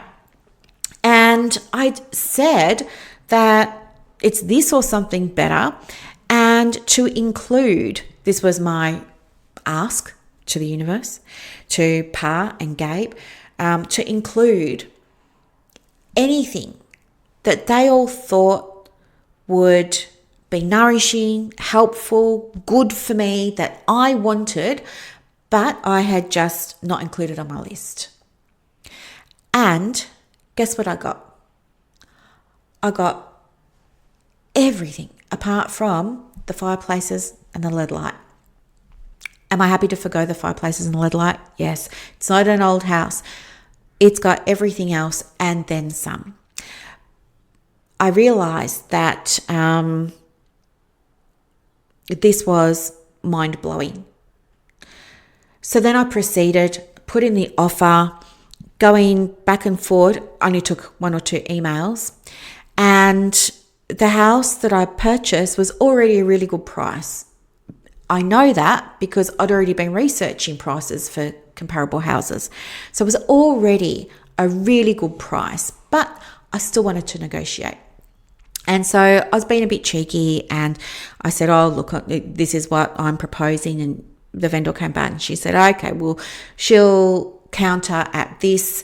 And, she only knocked a few thousand off, but I just wanted to play the game of negotiating, right? And I was happy with a few thousand off. And then, anyway, offer was accepted, did the building inspection. Get this, Pest and Building Inspection comes back and the guy who did it says to me, Brooklyn, I can't fault it. Honestly, for its age, this is in immaculate condition. I've checked absolutely everything. You will need to get the gutters cleaned out. The only other thing that I could really mention would be, I think there's a pipe that just needs to be tightened up under the trough in the laundry. To me, it feels like it could be a little bit loose, but that would be the only thing. Other than that, nothing. It was unbelievable. I went back to him and I said, are you sure? There's no loose tiles on the roof. There's no issues with stumping with the other place that you checked for me. He's like, Brooklyn, no. He said, this house is in better condition than some new builds because it's older. It's got really good this, that, and the other, right? I couldn't believe it. He's like, it's going to be on you to maintain the maintenance, right? And if you can do that, absolutely all good. So I couldn't believe that. And I can see now when I was looking at my wish list, this house that I had wished for didn't need any major renovations or major repairs. And here's a real life, tangible, visible person report coming back saying, yep, you got that part of you manifested that. Well done, you. Right? The price, I got that. Once the contracts have been done, the offers and blah, blah, blah, blah, blah, the furniture got thrown in. Didn't pay for it. Got thrown in, included, gifted. Can you believe that? I got everything. And everything included all the white goods, desk, office furniture, desk chair, washer dryer, fridge, great big TV unit that I just love. Did I say couch? Couch, footstool, TV unit, buffet, entrance unit buffet thing, the Ring doorbell, everything. Really, all I had to do on settlement day was pack a few things and just come down. So although on my wish list I wasn't manifesting a fully furnished home, I was manifesting ease. I got the ease, right? I was manifesting no pressure, no rush to furnish the place. I got that. So the furniture that's in here, most of it I really love. But as I'm here now and I'm starting to, because it's only been 2 weeks, but I'm starting to get a bit of a feel for the place and things like that, I'm starting to think, okay, this is what I think might work here. I think now I've lived here for a while. This is how I want the house to function. This is how it does function. This is the style that I want. This is the style that I'm looking at. And I will be replacing furniture. I don't have to source it from scratch in a hurry, in a rush. I manifested that, right? And then, with the doorbell, that wasn't even included. I just went back to the agent and I said, oh, look, it's got, when we were doing the inspection before, you sign off and everything, I said, oh, she's got the Ring doorbell. Is that hardwired or is it battery? Because I am going to be getting a Ring system myself. And I just want to know what I've got to organize. And she texts the vendor on the spot, and on the spot, the vendor says, if Brooklyn wants it, Brooklyn can have it. I'm happy to set it up for her. And she did. Can you believe that? Can you believe that? And then on the moving day, I just came down here and it was just so easy. I met with the electrician and the very first thing I did was install luxury. I put in a bazillion PowerPoints everywhere. I put dimmer switches everywhere.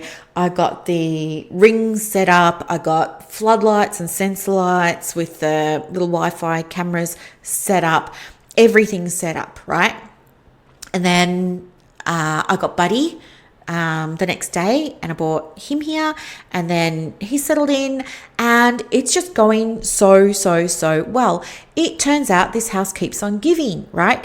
Here's the manifestation part of things that would be helpful to me that I didn't consider and include on my list. So this house has solar panels. That's lovely. So now I can, do big things like loads of washing and stuff like that during sunny periods of the day, save myself money. Easy. I love that, right? That money that I'm saving becomes a little bit extra on the monthly mortgage repayment to bring down my interest. Then there was, I've just forgotten what I was going to say. Oh, and anyway, so yeah, there's all of that. And then because I got Buddy here, I started walking, right? Which I haven't done properly, consistently for a very long time. So we start walking and we're walking around and around and around. And it's like every time we walk somewhere, we're having these different experiences. And so on one of these walks, we're walking and we end up in a part of town that has these really beautiful houses, like these really grand houses.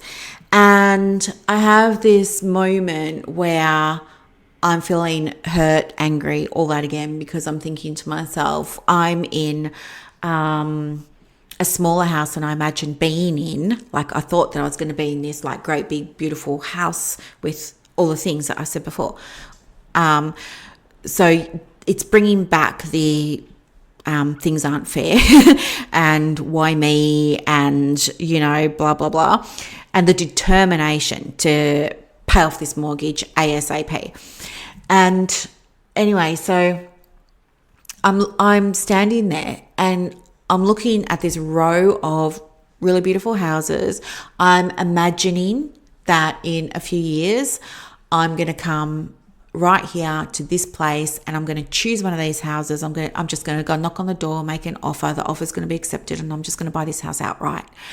And so I'm just like fantasizing about that. And then I turn around because I thought to myself, yeah, I want to see the views, right, that they've got. And they didn't have any. They're literally looking at the neighbour across the road's house. And it was in that moment that I realised I've got what I needed that wasn't on my list as well, which was views. And I kept walking and I kept having a look around and I would see the grand houses and then I would turn around, see what they had a view of. Nothing. I'm not saying none of the houses around here have views. They do. But the ones that I was looking at that I was feeling like this is so unfair, I should be in one of those houses and I'm not. My attention was drawn back to the fact that no, you've got what you want and you've got what you need. You have these magic views. These houses don't have them. You don't want to be, looking at your neighbour across the road. You know, the views are for you. And I came back to my house and I just appreciated it so much more. I appreciated it so much more.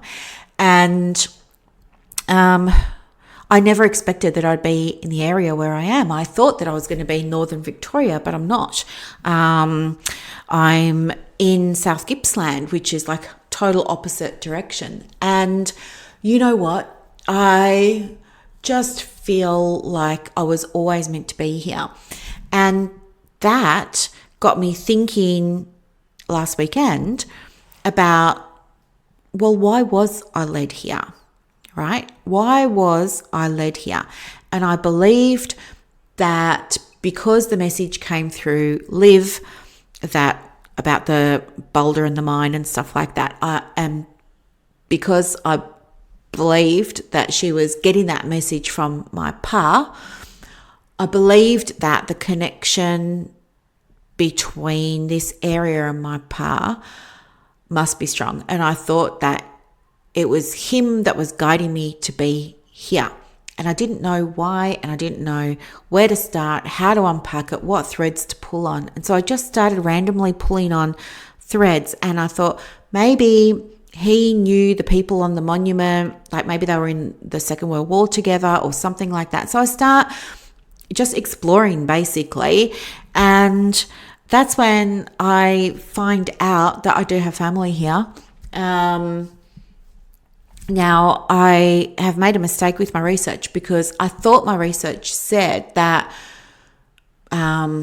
his auntie Agnes, his auntie was Agnes, but I think it's actually that Agnes and he were cousins now. But at the time, like last weekend at the time, I understood that Agnes was his auntie, and when Agnes was 20, she married Wesley. Wesley lived in the town where I live now, and she and Wes lived here for 77 years. She died when she was 97. Together they had 8 children. There's streets named after them. There's things named after them everywhere. There's still family here, all of this. And I couldn't believe it. Like, what are the chances? And then I was thinking to myself, well, if there's 8 children, I wonder if any of them might still be like surviving. I have no idea how old they would be or anything like that, but I just wondered. And anyway, so I just started putting the feelers out, and somebody says, oh yeah, I used to be married to one of the sons. And we're divorced now, and guess what? It turns out, like, I'm just cutting to the chase here, but the son lives on the same block as me.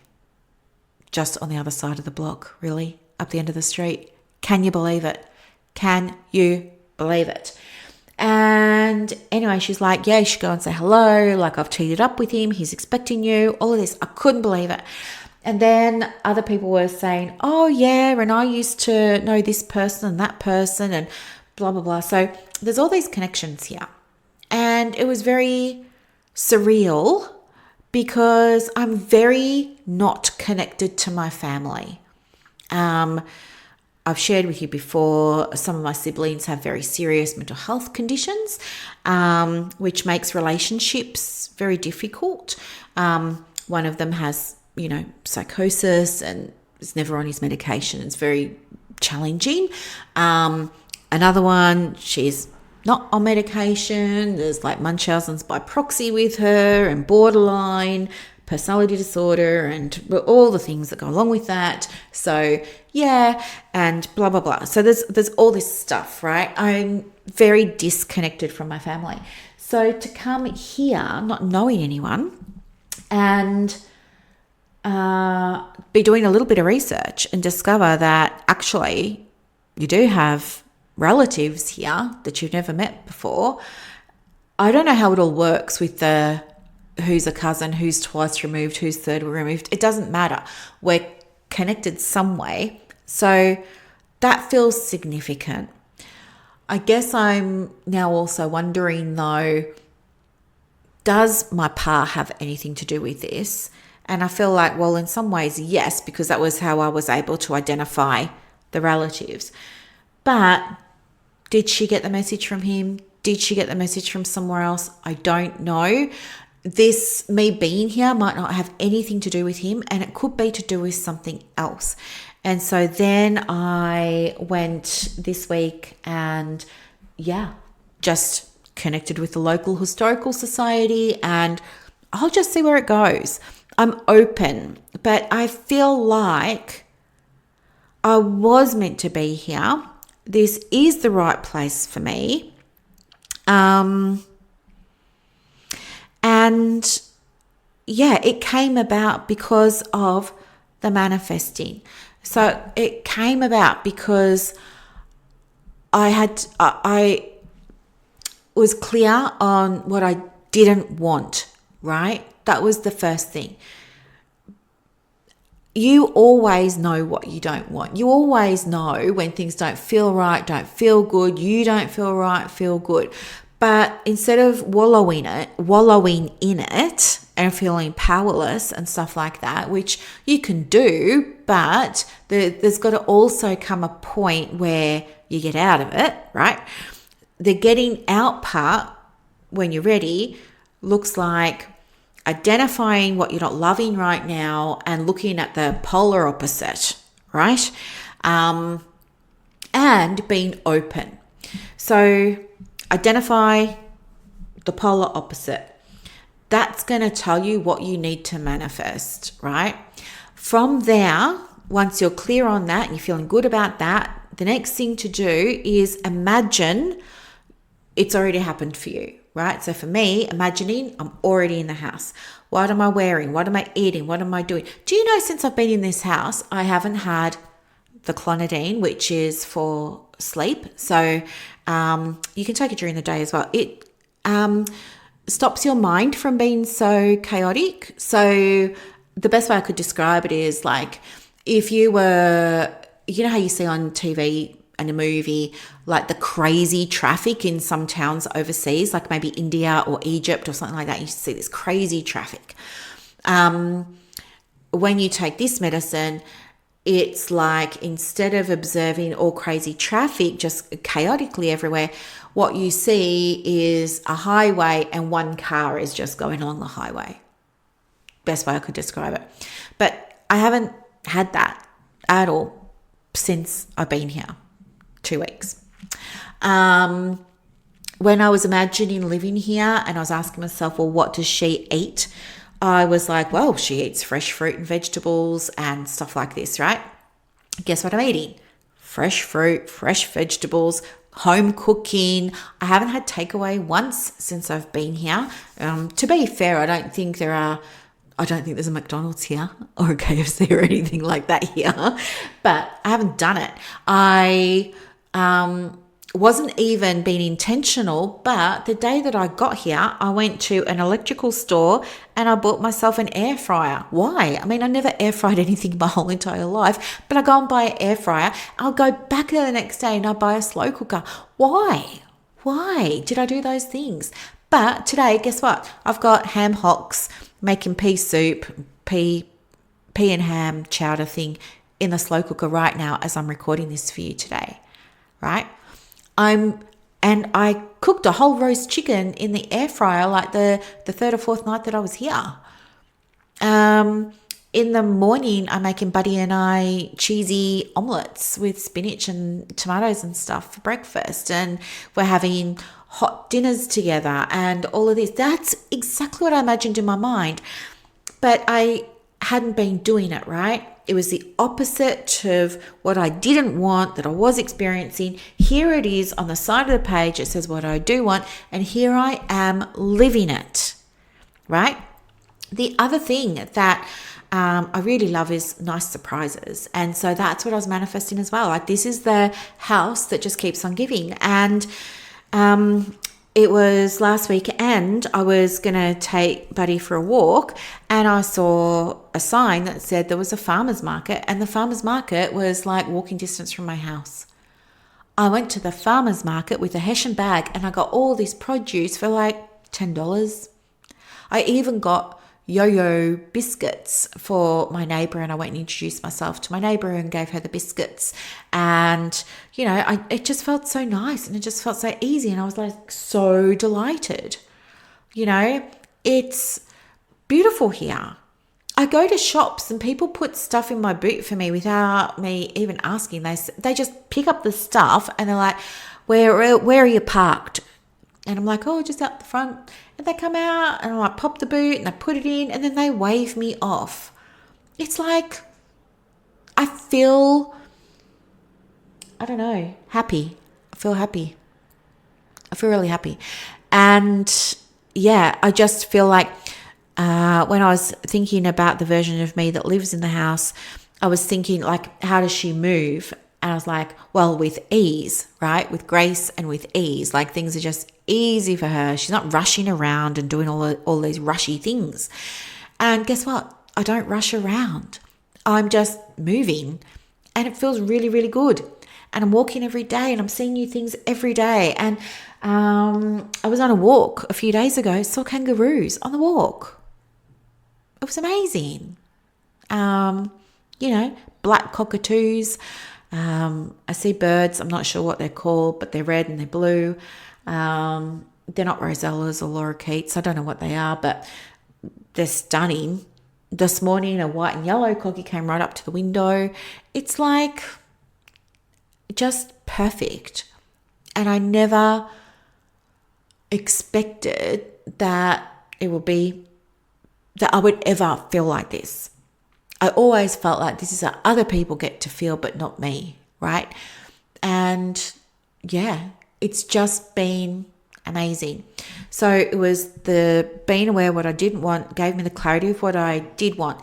Then I had to decide that it was happening, right? That's the decision piece. Until you make that decision, you're going to stay in the energy of not having it. This is why goal setting can be problematic for so many people, I believe.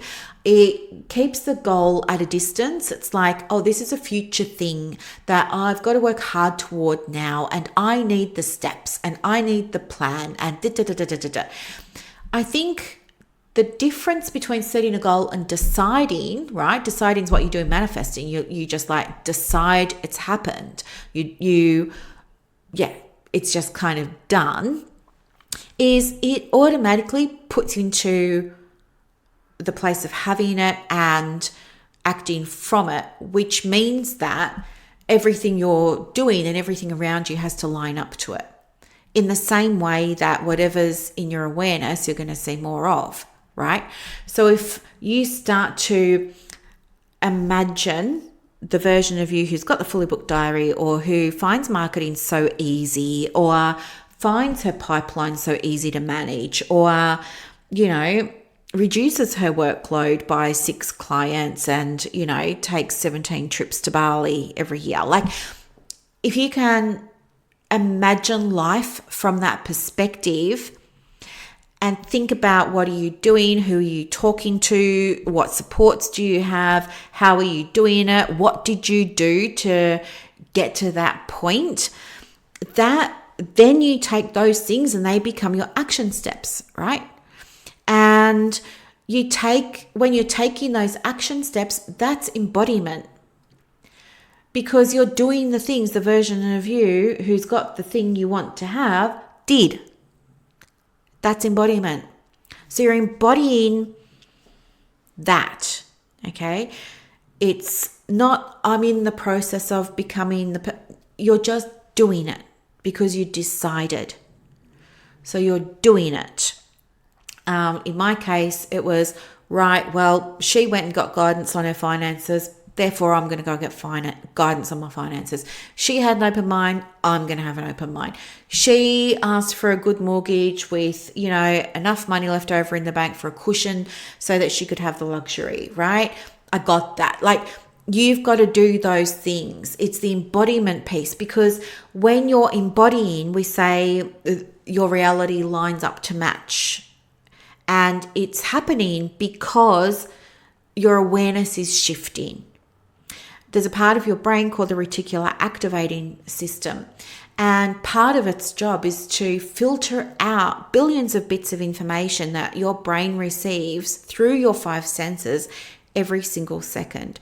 Your brain can only process, I think it's 100 or 200,000 bits of information in a second, but you receive 3 billion. You've got to have a filter for that. And the filter is 2 things. It's what you believe, and so that's where your identity is, right? So it's the things you say to yourself, the things you say about this strategy won't work, people can't afford counseling, like whatever it is. It's your beliefs, it's how you see yourself, it's how you feel about things, da-da-da-da. And the second filter is through this reticular activating system, which is the actual strainer. It is the filter that brings everything back to your beliefs. So if you believe it's marketing is really hard and you have to work really hard at it and it's going to take forever, then that's what your experience will be like, because there's 3 million bits of information minus the 200,000 that you don't have access to, that you're not seeing, because it doesn't align with your beliefs, right? So you have to shift the identity. You have to do that by saying, okay, well, I believe the version of me that's got the fully booked diary, that manages the wait list, that has gorgeous clients, that gets top dollar, she thinks these things. She does these things. She acts like this. She eats like this. She sleeps like this. She gets this kind of help. She does this. Do you know what I mean? She thinks this. She feels this. She wears this. She experiences this, right? That is then feeding into your identity, and then you take the actions, right? And then those actions give you evidence. And the evidence gives you belief. So this is how you change your reality. You see what I'm saying? It's through repetition that this new identity becomes persistent, right? Becomes durable, becomes lasting. So we don't want to do the thing just once. We want to keep doing the thing. So with me, yes, most mornings, well, actually, I think it's been just about every morning now, I've cooked breakfast for Buddy and I. And I will keep doing that for a while I'm getting used to this new version of me. I am going on walks every single day with Buddy, and I will continue to do that because when I do, it reinforces the identity of me, of the person who has things easier, lighter, more spacious, expansive, is growing, is learning, is becoming, is right. So I will continue to do that. So you can't just go on a walk once and expect that you're going to be living the version of your life or business or romantic relationship or whatever it is, your finances. It's got to be repetition. Okay. You got to keep doing it. You've got to let go of timing. And this is where the trust piece comes in. So for me, when I became aware, that I wanted to get my own place, and then when I became aware that I wanted it tomorrow. And every hour that went past was difficult, really hard, felt like giving up. Felt like the world was against me, the universe was against me, it's never going to happen, but I really want it to happen. This is what I mean by you go back and forth a little bit. But if you can say to yourself, I would love for this to happen sooner, but I also understand that there are only certain things that I can control, right? I can control when I can get a mortgage. I can control when I look at realestate.com. I can control if I go and look at a house and when. I can control if I apply for a mortgage, okay? They're things that I can control. But there are other things that are beyond it. For example, the vendor needed to herself become aware that she wanted to sell. And then she needed to wrap her head around that. And then she needed to go through her own steps. She needed to get the house ready. She needed to find the right agent. She needed to put it on the market. Right? There was an agent involved in this. How many agents did the vendor speak to before landing on this one? I don't know. But do you see what I mean? And then the vendor also had to figure out where she was going to go next. And she was buying something, which meant that that person who was selling the thing to her needed to organize their own things. So do you see there are all these moving parts? And if you're only focusing on your own part and you're thinking this isn't working, so I better try something else, you're not giving it long enough for all these things you're not seeing that are happening behind the scenes to do their thing.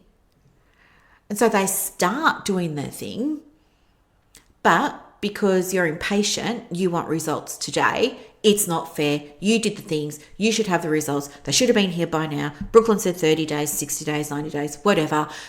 This is BS. I'm going to try something new. And you start on something new, well, you set off a whole other manifestation, the wheels in motion for that. Right? And then the thing that you'd started over here just kind of evaporates, stops.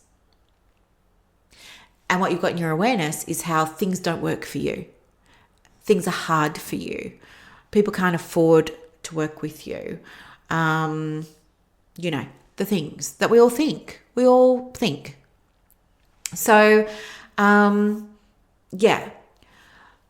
if you want it in one sentence, it would look something like this. Know what you want. Get clear on what you want and decide you're having it. Just decide that you're having it, right? Identify what it's like to be the person who's got it, right? Identify what you're thinking, feeling, doing, what's different for you in your business, your home, your relationships, your friendships, your whatever it is, your money. Think about what's different, okay? Then we're going to become that person now, right? We're going to start making decisions from that place, and we're going to start taking actions from that place, okay? And then what you're going to do is allow your reality, what's visible, to catch up, because it takes time for the universe, source, energy, whatever you want to call it. It takes time for all that stuff to get sorted out, right? You know what you want. It's like when, I don't know, it's like when you're going to leave work. You decided you're going to start your own private practice and you're going to hand in your resignation at Big W. And you've already decided that you're going to do it, right? That you're leaving. You feel great. And maybe you've already kind of stopped working at Big W, if you know what I mean. Like, you're just kind of there ticking off the boxes until it's the time for you to go. But you're handing your resignation. You feel great. You're in control of that. But the manager or the team leader is now thinking, oh, yikes. And so a whole set of steps has been put into motion as a result of you handing in your resignation. Now this person needs to do things for you, like have your exit interview, your offboarding, get your uniform and your badge back. The accounts department needs to pay you out whatever's owed, all those kinds of things. They have to start recruiting, find somebody else, So in your mind, you've done it, decision made, right? But Big W has to catch up. It's the same with manifesting. You've made up your mind you're going to reduce your hours or get more clients or double your income or whatever it is. You've decided that. But you have to be patient and let the universe do what it needs to do. Just shuffle the pieces on the board so that you can have the thing that you want. It's about being patient and it's about trusting that it's going to happen for you, right? And I would always say one of the best pieces of advice I was ever given was to always say, it's this or something better, because when you're in it, you, and unless you have good trusted people around you to, bring to your awareness things you might not be seeing, when you're in it, you could be blind to other possibilities, some of which could be better than what you're currently considering or looking at. So we always want to say it's what I want right now, or it's something even better that's for my highest good and for the highest good of everybody that's involved, right? So always say that. That has worked really, really well for me with manifesting. The other piece of advice that I can share would be, because this worked for me, as you heard, would be include, add in anything you think I would benefit from, would be helpful, I would love, but it just hasn't popped into my head to ask for, right? Definitely add that. You're just covering all bases. And look, it was never on my list for the house to have views from every room. But guess what? I've got views from every room. And this is a big deal because I can remember when I was in my early 20s and I was at uni, I had a boyfriend at the time and he was buying a house. He'd been left some money by his grandparents. And so he was buying a house and it was in Carrum and it was on the beach. And he was getting a townhouse. And we had a look at a bunch of townhouses, and all the places we went to, they were saying, oh, it's got bay views, bay views, bay views. You could only get a view like if you stood up on the toilet seat on your tiptoes and looked really out to the left of the window. Like, that's not a view. And then I remember one of the places we were looking at, I was like, there isn't a view here, but it's been advertised as having a view. And then he goes, correction, bay glimpse. And I was like, but there isn't even a bay glimpse. And he was like, oh, well, when it's windy, this tree bends over in this direction, then you get a glimpse of the bay. I was like, what? And I remember even living in Winton Avenue in Frankston. Same thing. Like, we had glimpses of the bay, and that was a really big selling point for our house that you got these glimpses. But here I am, I've got more than a glimpse. I got views from every room. It's spacious. I've got these great big, the house is not as big as I'd imagined or thought that I wanted, but I'm so spacious. I've got these great big picture windows that are almost as big as my whole entire walls that give me views. It's just like, wow. So add those things in as well, okay? When you are manifesting, the identity creates the strategy. The strategy creates the action. That action is the embodiment.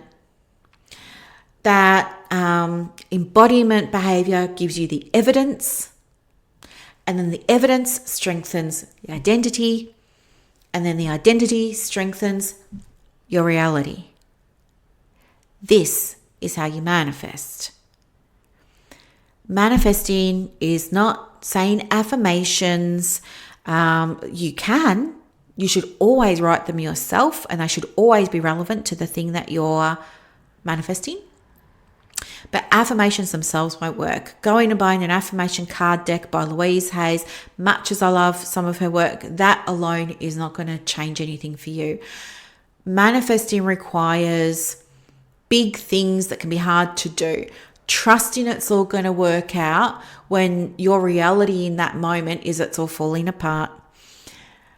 Trusting that it will happen when the time's right, even though you need it to have happened yesterday. Manifesting is doing something. You have to be active in this, right? You can't just journal and expect you're going to get $1 million or a Ferrari. You've got to take the action. The action comes from the version of you, what that version is experiencing, thinking, doing, feeling, whatever, and you doing that. That's the embodiment. You got to do all these things. And you just got to stick with it. It's work. Manifesting is work. Just like seeing a client, just like following your business plan, just like following your marketing plan. It's work. It's a thing to be done. You do what you can and you trust the other members of the team are going to lift their weight, and together you'll all create this exciting, amazing outcome that you want. Okay. And when you've done that and you've got it, manifest something else. Do it again. The more practice you can give yourself, the easier it becomes. And I believe sometimes even the quicker it can become, depending on what it is that you're focusing on, right? And if you're new to this whole idea of manifesting, maybe just start with something small that has a low emotional charge. Like, you're not going to get too dramatic if it doesn't work out, but start with smaller things first. Build the muscle. Like, try and manifest a picture of a purple elephant or something, within the next 3 days. I want to see a picture of a purple elephant. Don't go and Google a purple elephant and say, look, I manifested it. Just see if you notice a purple elephant in the next 3 days, right? You get the idea. Doing things like that will really help you build your trust and your confidence. The other thing that I just remembered to share there too was when I was being told by the Reiki person, the card person in April about being grateful, and how I had a strong response to that internally, like, this is ridiculous, like, I don't have anything to be grateful for at the moment, my life's hard, when I got over myself, I reflected and I thought, well, I know that gratitude is very, very important. And yeah, I've probably just been so focused on being impatient, and I've been so focused on taking action and doing that I forgot about the being, and I forgot to be grateful and to have gratitude for things. And because I don't want to be disingenuous, I want the gratitude to come from an honest place. I had to sit down and really think about, well, what am I genuinely grateful for? And I started by thinking about how I'm genuinely grateful for my relationship with Buddy, how I'm genuinely grateful for my clients, how I'm genuinely grateful for my car and the Petrolina. Like, I started to do things like that. But then I connected with what the where the real juice was, which was, I am so grateful for having options. I'm so grateful for the realization that I'm not waiting on somebody else to act in order for me to have the thing I need right now. I'm grateful for my bravery to be able to go and start the ball rolling with exploring financial options and things like that. Like, I'm really grateful for the support that I got from the bank, from the broker, from my financial advisor. I'm really grateful, all these things. And I started to genuinely feel it. And when I started to genuinely feel the gratitude, I could feel it in my body. Things were starting to lift for me and things started to get a little bit easier. And so then I set an intention to be more intentional about feeling appreciation, feeling genuine thankfulness for things related to the manifestation.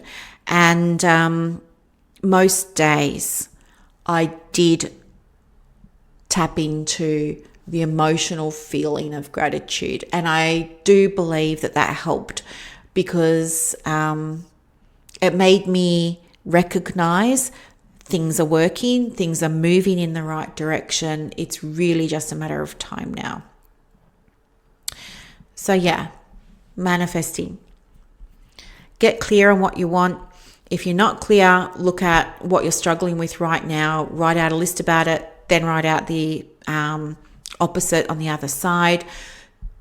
Have a think about, if you've already got the things, what are you doing, thinking, feeling, blah, blah, blah. That will let you see the gap. Then you're going to take the action to close the gap, right? That's where your strategy comes from. So it's not me giving you a strategy. You just kind of intuitively know what your strategy is going to be. When you're taking those actions, you're by default already the embodiment of the version of you who's got it, right? So that's where your embodiment comes from. And those actions through the embodiment give you evidence, right? And that evidence supports your brain to think, oh, this is just who I am now.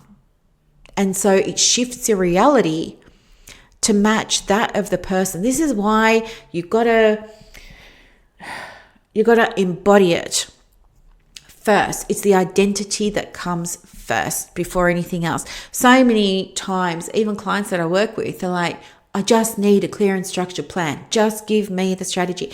And you could have said to me at the start of the year, why don't you just go and get a mortgage or something like that? But if I wasn't already thinking about already having the thing and what did I do to get the thing and what were the steps and I'm never going to use that strategy, or I won't apply it fully or properly or be effective with it, right? You have to have that identity piece first. So many times people are like, what are the steps? What do I need to do? It's not that. You got to get into the mindset of already having it first. That then shows you the steps. You do the steps. You get the evidence that it's working because you're already the person who's got the thing and does the things, right? And your reality shifts because it's always going to line up with what you believe. So if you're getting evidence that what you're doing is closing the gap and it's bringing you closer, you're going to believe that you're competent, that it's working, that this is a great strategy for you, that you're going to see results soon, And guess what? You're going to start to see more results soon, and the strategy is going to start working for you soon, and Likewise, if you're saying, I want the results quicker, this isn't working for me, blah, blah, blah, blah, blah, blah, waste of time, waste of money, that you're going to keep saying that. That's going to get amplified for you. So identity first, embodiment second. Then comes the evidence and everything starts lining up. And that's how you manifest, folks. I know. So you might be thinking, well, you did this and, what's next? But before I say what's next, which I will tell you, to answer the question about, well, it took you years to get the house. It didn't take me years to get the house. It was 18 months from when it was first on my radar. it took 12 months of a lot of really ugly crying, emotions that are very hard to deal with, all of that. It was 12 months of that, right? Last year was a horrible year for me emotionally. When I went to Daylesford in January, that is when the decision was made. I was getting a house. So how long did it take me to manifest the house from making that decision to getting the house? The settlement happened on the 4th of June. I can bring it up and show you. I'm just going to jump into my calendar just quickly. Where are we? I want to go to, here we go. I'll do it this way. Sorry, I'm just trying to jump to my calendar to see when I was away. What was it? Okay, I can tell you exactly when it was. It was the 14th of January. 14th of January to the 4th of June. That's how long it took, right? So, I don't know. Even if you just did the whole of January, whole of June, that's only 16 weeks. But it wasn't that, right? It was less than 5. So it was 11 weeks it took me to manifest a house. If I can do it with all the stuff that I had going on, you can definitely do it without all of that stuff going on, right? It's possible. I think some people give up when it gets hard. They put their business on pause. They say, oh, I couldn't work on the business because, I was breaking up with my partner, or because we moved house or something like this. So they put everything on pause. That's going to be your biggest killer. I think you have to keep going. Don't put anything on pause. Stay the course. Stay focused. Keep doing it, and you will get the outcome that you want. 11 weeks from, making the decision to get a house to actually being in one, that's amazing. So now I'm here, loving it, taking my time, not rushing, because when I was manifesting it, this version of me isn't rushing about. She's taking her time. So by that, I mean, I'm going to take my time with my rugs. I'm going to take my time with my getting a new desk and replacing the furniture. And I'm going to choose the things that I really want. I've denied myself for so long. Like, I didn't buy new clothes for myself for nearly 6.5 years. Not a haircut for nearly 6.5 years. It was just like a trim here and there from a lady I met in COVID who would come to the house. I haven't cooked for myself for 6.5 years. So it's been all this stuff, right? If even with all of that on, I can manifest in 11 weeks a whole entire house, you can absolutely do stuff, right? But anyway, I'm here now. I'm enjoying ease, space, health and wellness. My skin looks great. I'm sleeping great. It's all going really well. But I don't want to stop. So the next thing is, because I thought when I was first aware 18 months ago that I was going to be getting a house, that this person would pay me back the hundreds of thousands of dollars that they owed me. And I thought that I'd put that with my savings and I'll just go and buy myself a place outright. I'll be mortgage free still. Didn't happen that way. I'm grateful for the house that I've got. I'm grateful for the mortgage that I got and all of that, right? I am. Things, you do your bit. You don't worry about the how. You let the universe do it, right? The universe was like, okay, this person's not going to pay her back right now. We'll just find another how to make it happen. And I was open, right? And that's how I'm here. But the next manifestation for me is I want this mortgage gone in the next 12 months. And I know some of you are probably thinking two things. She mustn't have much of a mortgage if she's just going to knock it off in 12 months. Well, that's not true. I do have a mortgage. And the other thing is, maybe you're thinking, you can't do that. That's not possible. Nobody does that. But if I believed in limitation, I wouldn't be true to myself because I believe in manifesting and I believe you can have what you want. I believe that there's no limit on the decisions that you make, on the things that you want for yourself. I think wholeheartedly, 100%, you can have pretty much within reason whatever you want. If I want to pay off this mortgage in the next 12 months, I'll do it. I've decided that it's going to happen. So now what's going to happen for me is today, right? Buddy and I were going to go to a market today. There was a great big market that was on, but it's been raining. So we've decided we'll stay home, record this for you, put the slow cooker on. We're just having a slow day, right? At some point today, I'm going to get in the bath with my journal and I'm going to do exactly what I've shared with you. I'm going to imagine myself as the person who's already paid it off. And I'm going to think about what she does, what she thinks, how she feels, what business decisions does she make, what financial decisions does she make, this, that, and the other, this, that, and the other. And from there, I'm going to have the clarity that I need of what's happening for her, where I am right now. This shows me the gap. And then the steps become apparent, right? Because then I'm like, oh, okay, so what do I need to do to go from here to there for each of the things on my little list, right? So I'm just there's my strategy. And then I just have to do the strategy.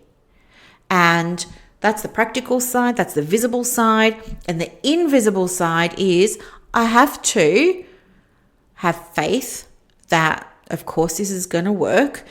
I have to remember to say it's this or something better. I have to remind myself that when it feels hard or when it feels like this isn't going to happen, that this is just the universe doing what it needs to do, shuffling the deck. Some cards are going to jump out and land on the floor. Okay, that's fine. It doesn't mean I'm failing. It doesn't mean it's not working. It doesn't mean I wanted too much. I'm greedy. I set my sights too high. This is an unachievable thing. No, it's just, it gets rough while you're manifesting. I'm going into it, understanding that, reminding myself about that. And, I'm keeping evidence in a visual place of all of the things that I'm doing and the outcome that I'm getting from them, so that my brain subconsciously is seeing evidence every single day that this mortgage is already paid off. Now, I'm not going to download a copy of my mortgage documentation and go to Photoshop and, Photoshop over the amount and just put zero everywhere. My brain won't ever believe that. But what I can do is have a whiteboard up near my desk where every single week I strike out what the mortgage owing is and I put the new balance and my brain sees it's getting paid off. I can do things like that. Absolutely, I can. And I will. So watch me. I decided on the 16th of June that this was going to happen by the 16th of June next year. So now I was sitting here yesterday actually, and I was thinking to myself, you haven't done much on the business since you've moved in. By that I mean I haven't been doing all my lead gen. I haven't been updating my website. It's so crazy because because it's so important, it's one of the first things I get all of my clients to do. Fix your website, get it optimized, go and optimize your Google business profile, optimize your psychology. I haven't done any of that for myself because I've been prioritizing everybody else, right? This is what happens when your nervous system is geared towards I'm only safe when everybody else is good, right? You just don't look after you. So, I need to go and do those things. So I was thinking to myself, geez, you haven't done those things. You know you need to do them. You know you should. You haven't listed anything on Etsy for a while. You know you should. You want to review your current offers and see if there's anything you want to stop offering, or is there a new offer you want to introduce? You need to update your Thrive cart, like all of these things, right? I want to update all my email sequences. So, I mean, I could go on and on and on and make myself this great big list of all these things to do that are legitimately important and would legitimately shift the needle. But I had to ask myself, why haven't you been doing those things? Why haven't you been spending hours and hours and hours, even hours and hours in front of the computer like you were before? And the reason is because I was in anxiety mode before. I really put a lot of pressure on myself because I thought, geez, if I'm going to have a mortgage, I better like work really hard and accumulate some savings and this, that, and the other, and da, da, da. But I think now I'm here, I feel regulated without trying to feel regulated. Do you know what I mean? Like, before, I was just constantly aware that I was anxious and stressed and, you know, I didn't feel good and all of the things. And so I was constantly having to set alarms and reminders for myself to breathe, to not hold my breath, to step up and get away from the computer. But there were so many times I couldn't because of fear, right? What if someone needs me? What if someone sent me an email and they've got a question that they need me to answer? What if somebody's on Voxer and they're really needing something right now? I need to record a Loom. I need to make a training for somebody. I was constantly in survival mode. Didn't realize it. I'm no longer in survival mode. That's what I'm seeing now. And that's why there's been an absence of this frantic, chaotic, panicky energy. I have still been, of course, seeing clients and things like that, but it's all these other things that go around it haven't felt urgent to me.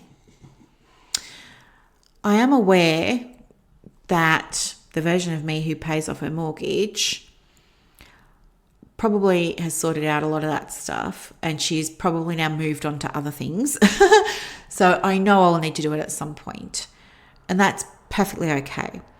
But I also don't think I'm going to pay off my mortgage with a $33 a month membership. I think, or, you know, a $300 supervision session. Like, it's not going to happen. I need to shift gears. I need to be okay with shifting gears. I need to unpack what that could look like. I want it to be easy. I want it to be effortless. I want it to feel congruent with my values and my shadow values. At the same time, I'm not scared of this massive goal. It's hundreds of thousands of dollars. I'm not scared of this goal at all. I feel like if it wasn't possible, I wouldn't have had the desire. So I know I can do it. I'm not too worried about the how, because I know my part is to do what I can and then just let the how happen, right? Kind of like with the house. I thought that it was the only way was going to be, I've got to get this person to pay me back. No, that wasn't the how. It was just what I thought was the how. So I've got to be open and see the ways. Maybe this money won't even come to me through my work, right? Maybe, where I live, this little town where I live, it's got less than 5,000 people and just sold a Division 1 lottery ticket a few days ago. Maybe I get a Division 1 lottery ticket. Who knows? Maybe I'm on one of these walks and I strike gold near a mine. Who knows? Maybe now that I'm doing all this research on family trees and this, that, and the other, maybe I find, Aunt Gladys, twice removed or something like that, left me money in a will 20 odd years ago and I never knew it. And there it is. Like, I have no idea. how this is going to happen, but I've decided it is. And I will show up as the person who's mortgage free again. Easy. And I'll take the right aligned actions with that. It's not about me doing more, scrambling, being desperate, panicking, all of this. No. It's calmer. It's confident.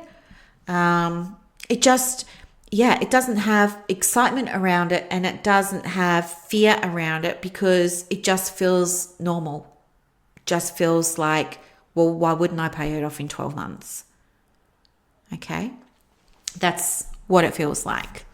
It's not a massive mortgage, but it feels like a big mortgage to me, because I feel like I'm starting again with my finances as a result of, it's between $500,000 and $600,000 that I'm owed. Okay. And then I've just got to use a bulk of my savings to get into this place. And even with that, there's a balance of the mortgage that is remaining. So I'm looking at, I'll tell you what it is, because you're probably wondering. I'll tell you what it is. I wasn't going to, because it's like private, but who cares? I need to come up with an extra $374,000 in 12 months to pay it out. So I know that I can do that. Maybe it's going to be through work, maybe not. Who knows? I mean, I have been making Google Chrome extensions and not marketing them. So I don't know. Maybe one of those just kind of takes off and the money just comes to me passively. Who knows? I don't know. I want to today sit down, think about the version of me that did it, reverse engineer it, identify the gaps, see my strategy there in black and white, and then boom, just get on with it and do it. And give myself visual cues that I can see around me all the time that it's working and it's effective, right? The bits that I can control. So that's how I manifested a house in 11 weeks. And it's how you can manifest stuff too, okay? You don't have to, try and trick yourself into believing stuff. It's not about that. It's about becoming somebody else. And that's the hard bit, because it requires you to change your personality, right? Your personality is your thoughts and behaviors, basically. To go change your personality. And the difficult thing about that is that when you start to change your personality, again, it's being led by you, nobody else. And people around you might not always be comfortable with who you're becoming, right? With who you're evolving into, for all kinds of reasons, right? For all kinds of reasons.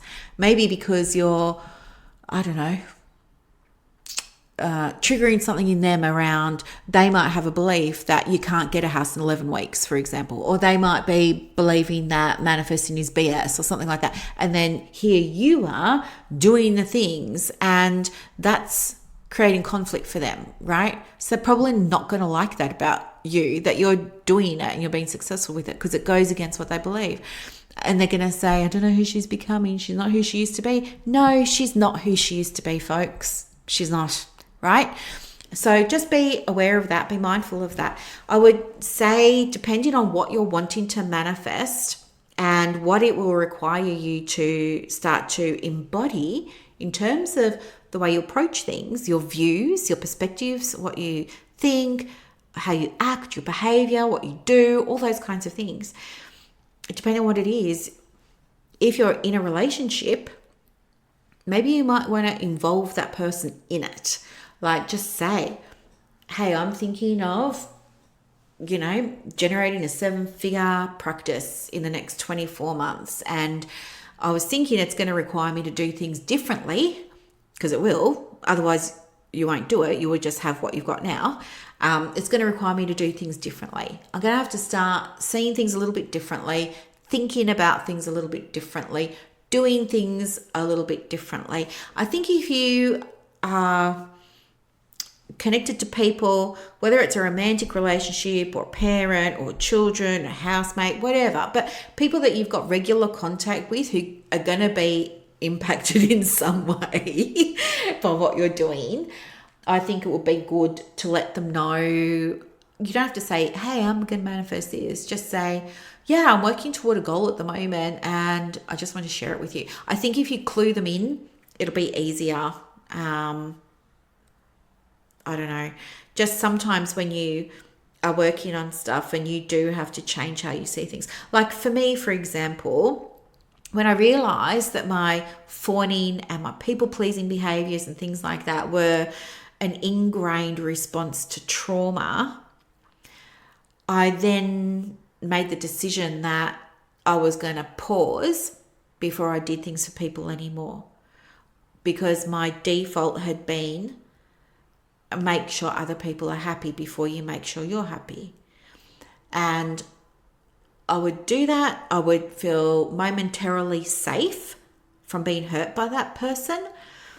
But then, shortly after, I'll be feeling invisible, like I don't count, I don't matter, my needs aren't being met.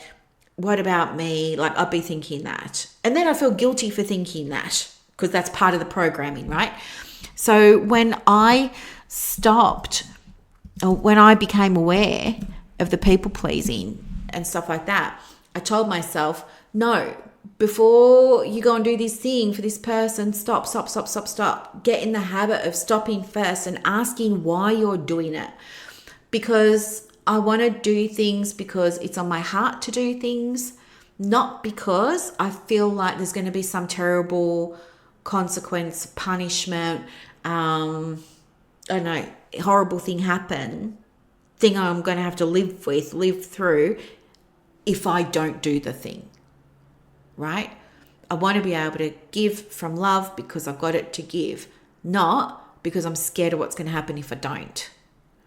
So that resulted in me not doing a lot of things that I'd previously been doing. And it caused a little bit of conflict because people weren't expecting me to all of a sudden stop doing things. I'd changed, but they hadn't. They didn't know I was in the process of changing, so they weren't on board with it, and it got messy.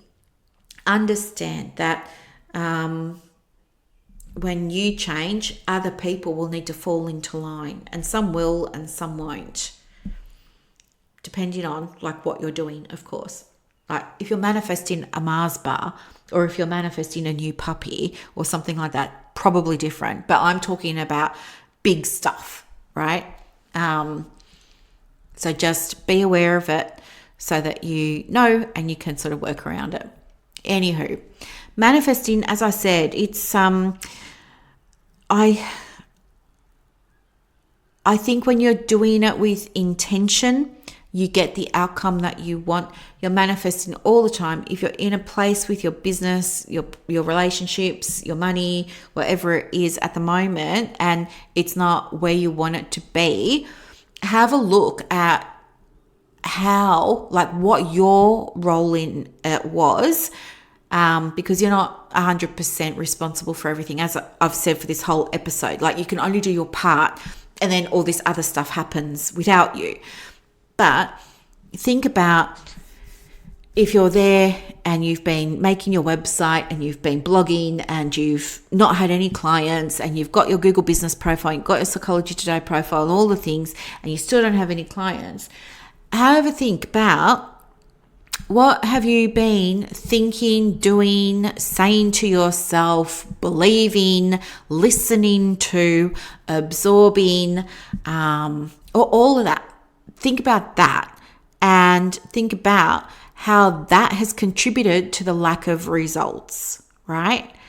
And that, while it's going to be confronting and hard and you probably won't want to do it because it's going to require you to take some responsibility, which it's always easier to blame someone else, right? We always want to outsource the crappy parts and say, well, it's your fault, you didn't give me a plan. Oh, it's your fault, you didn't hold me accountable. Oh, it's your fault, you didn't do this. Right? That's easy. That's a cop-out. We're not doing that. Have a look at your role in it outside of the actions that you've taken and ask yourself what you could do differently. I bet you it's going to be the identity piece. And if it's that, the solution's going to be, okay, I'm just going to sit here for a minute and I'm going to allow myself to indulge in the fantasy of having the 10 clients in the diary a week, or of manifesting the $10,000 a month, or whatever it is. I'm just going to let myself daydream about this for a minute. Oh, wouldn't that be nice? What would I be doing, thinking, feeling, acting, saying?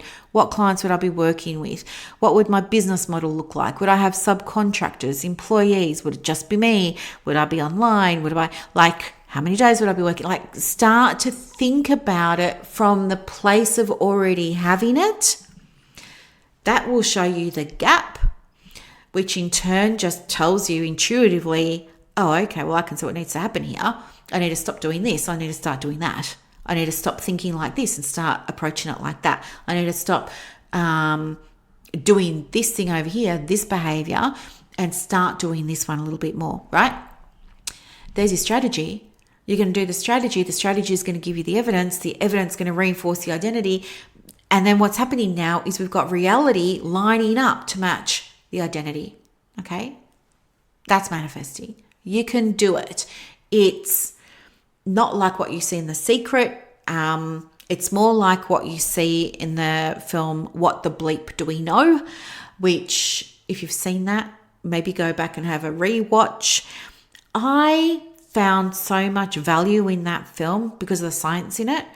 I struggled with it being low budget because it just felt very clunky to me to watch. It's not like watching a movie. It's like watching one of those science documentaries when you're in year 7 at high school. It's just so daggy. But the content is so relevant today.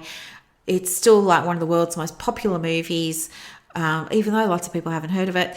And yeah, I think it's more like that. Once you start approaching things from that perspective, you're going to be just fine, and you can absolutely manifest whatever you want for your business, your life, your relationships, your finances, your health and well-being. You can do it. And if I can manifest a house in 11 weeks without having access to hundreds of thousands of dollars, mind you, you can certainly manifest stuff. And I want you to share your manifesting journey with me. Because I want to hear it. I find it very inspiring to hear about what you manifest and what you achieve.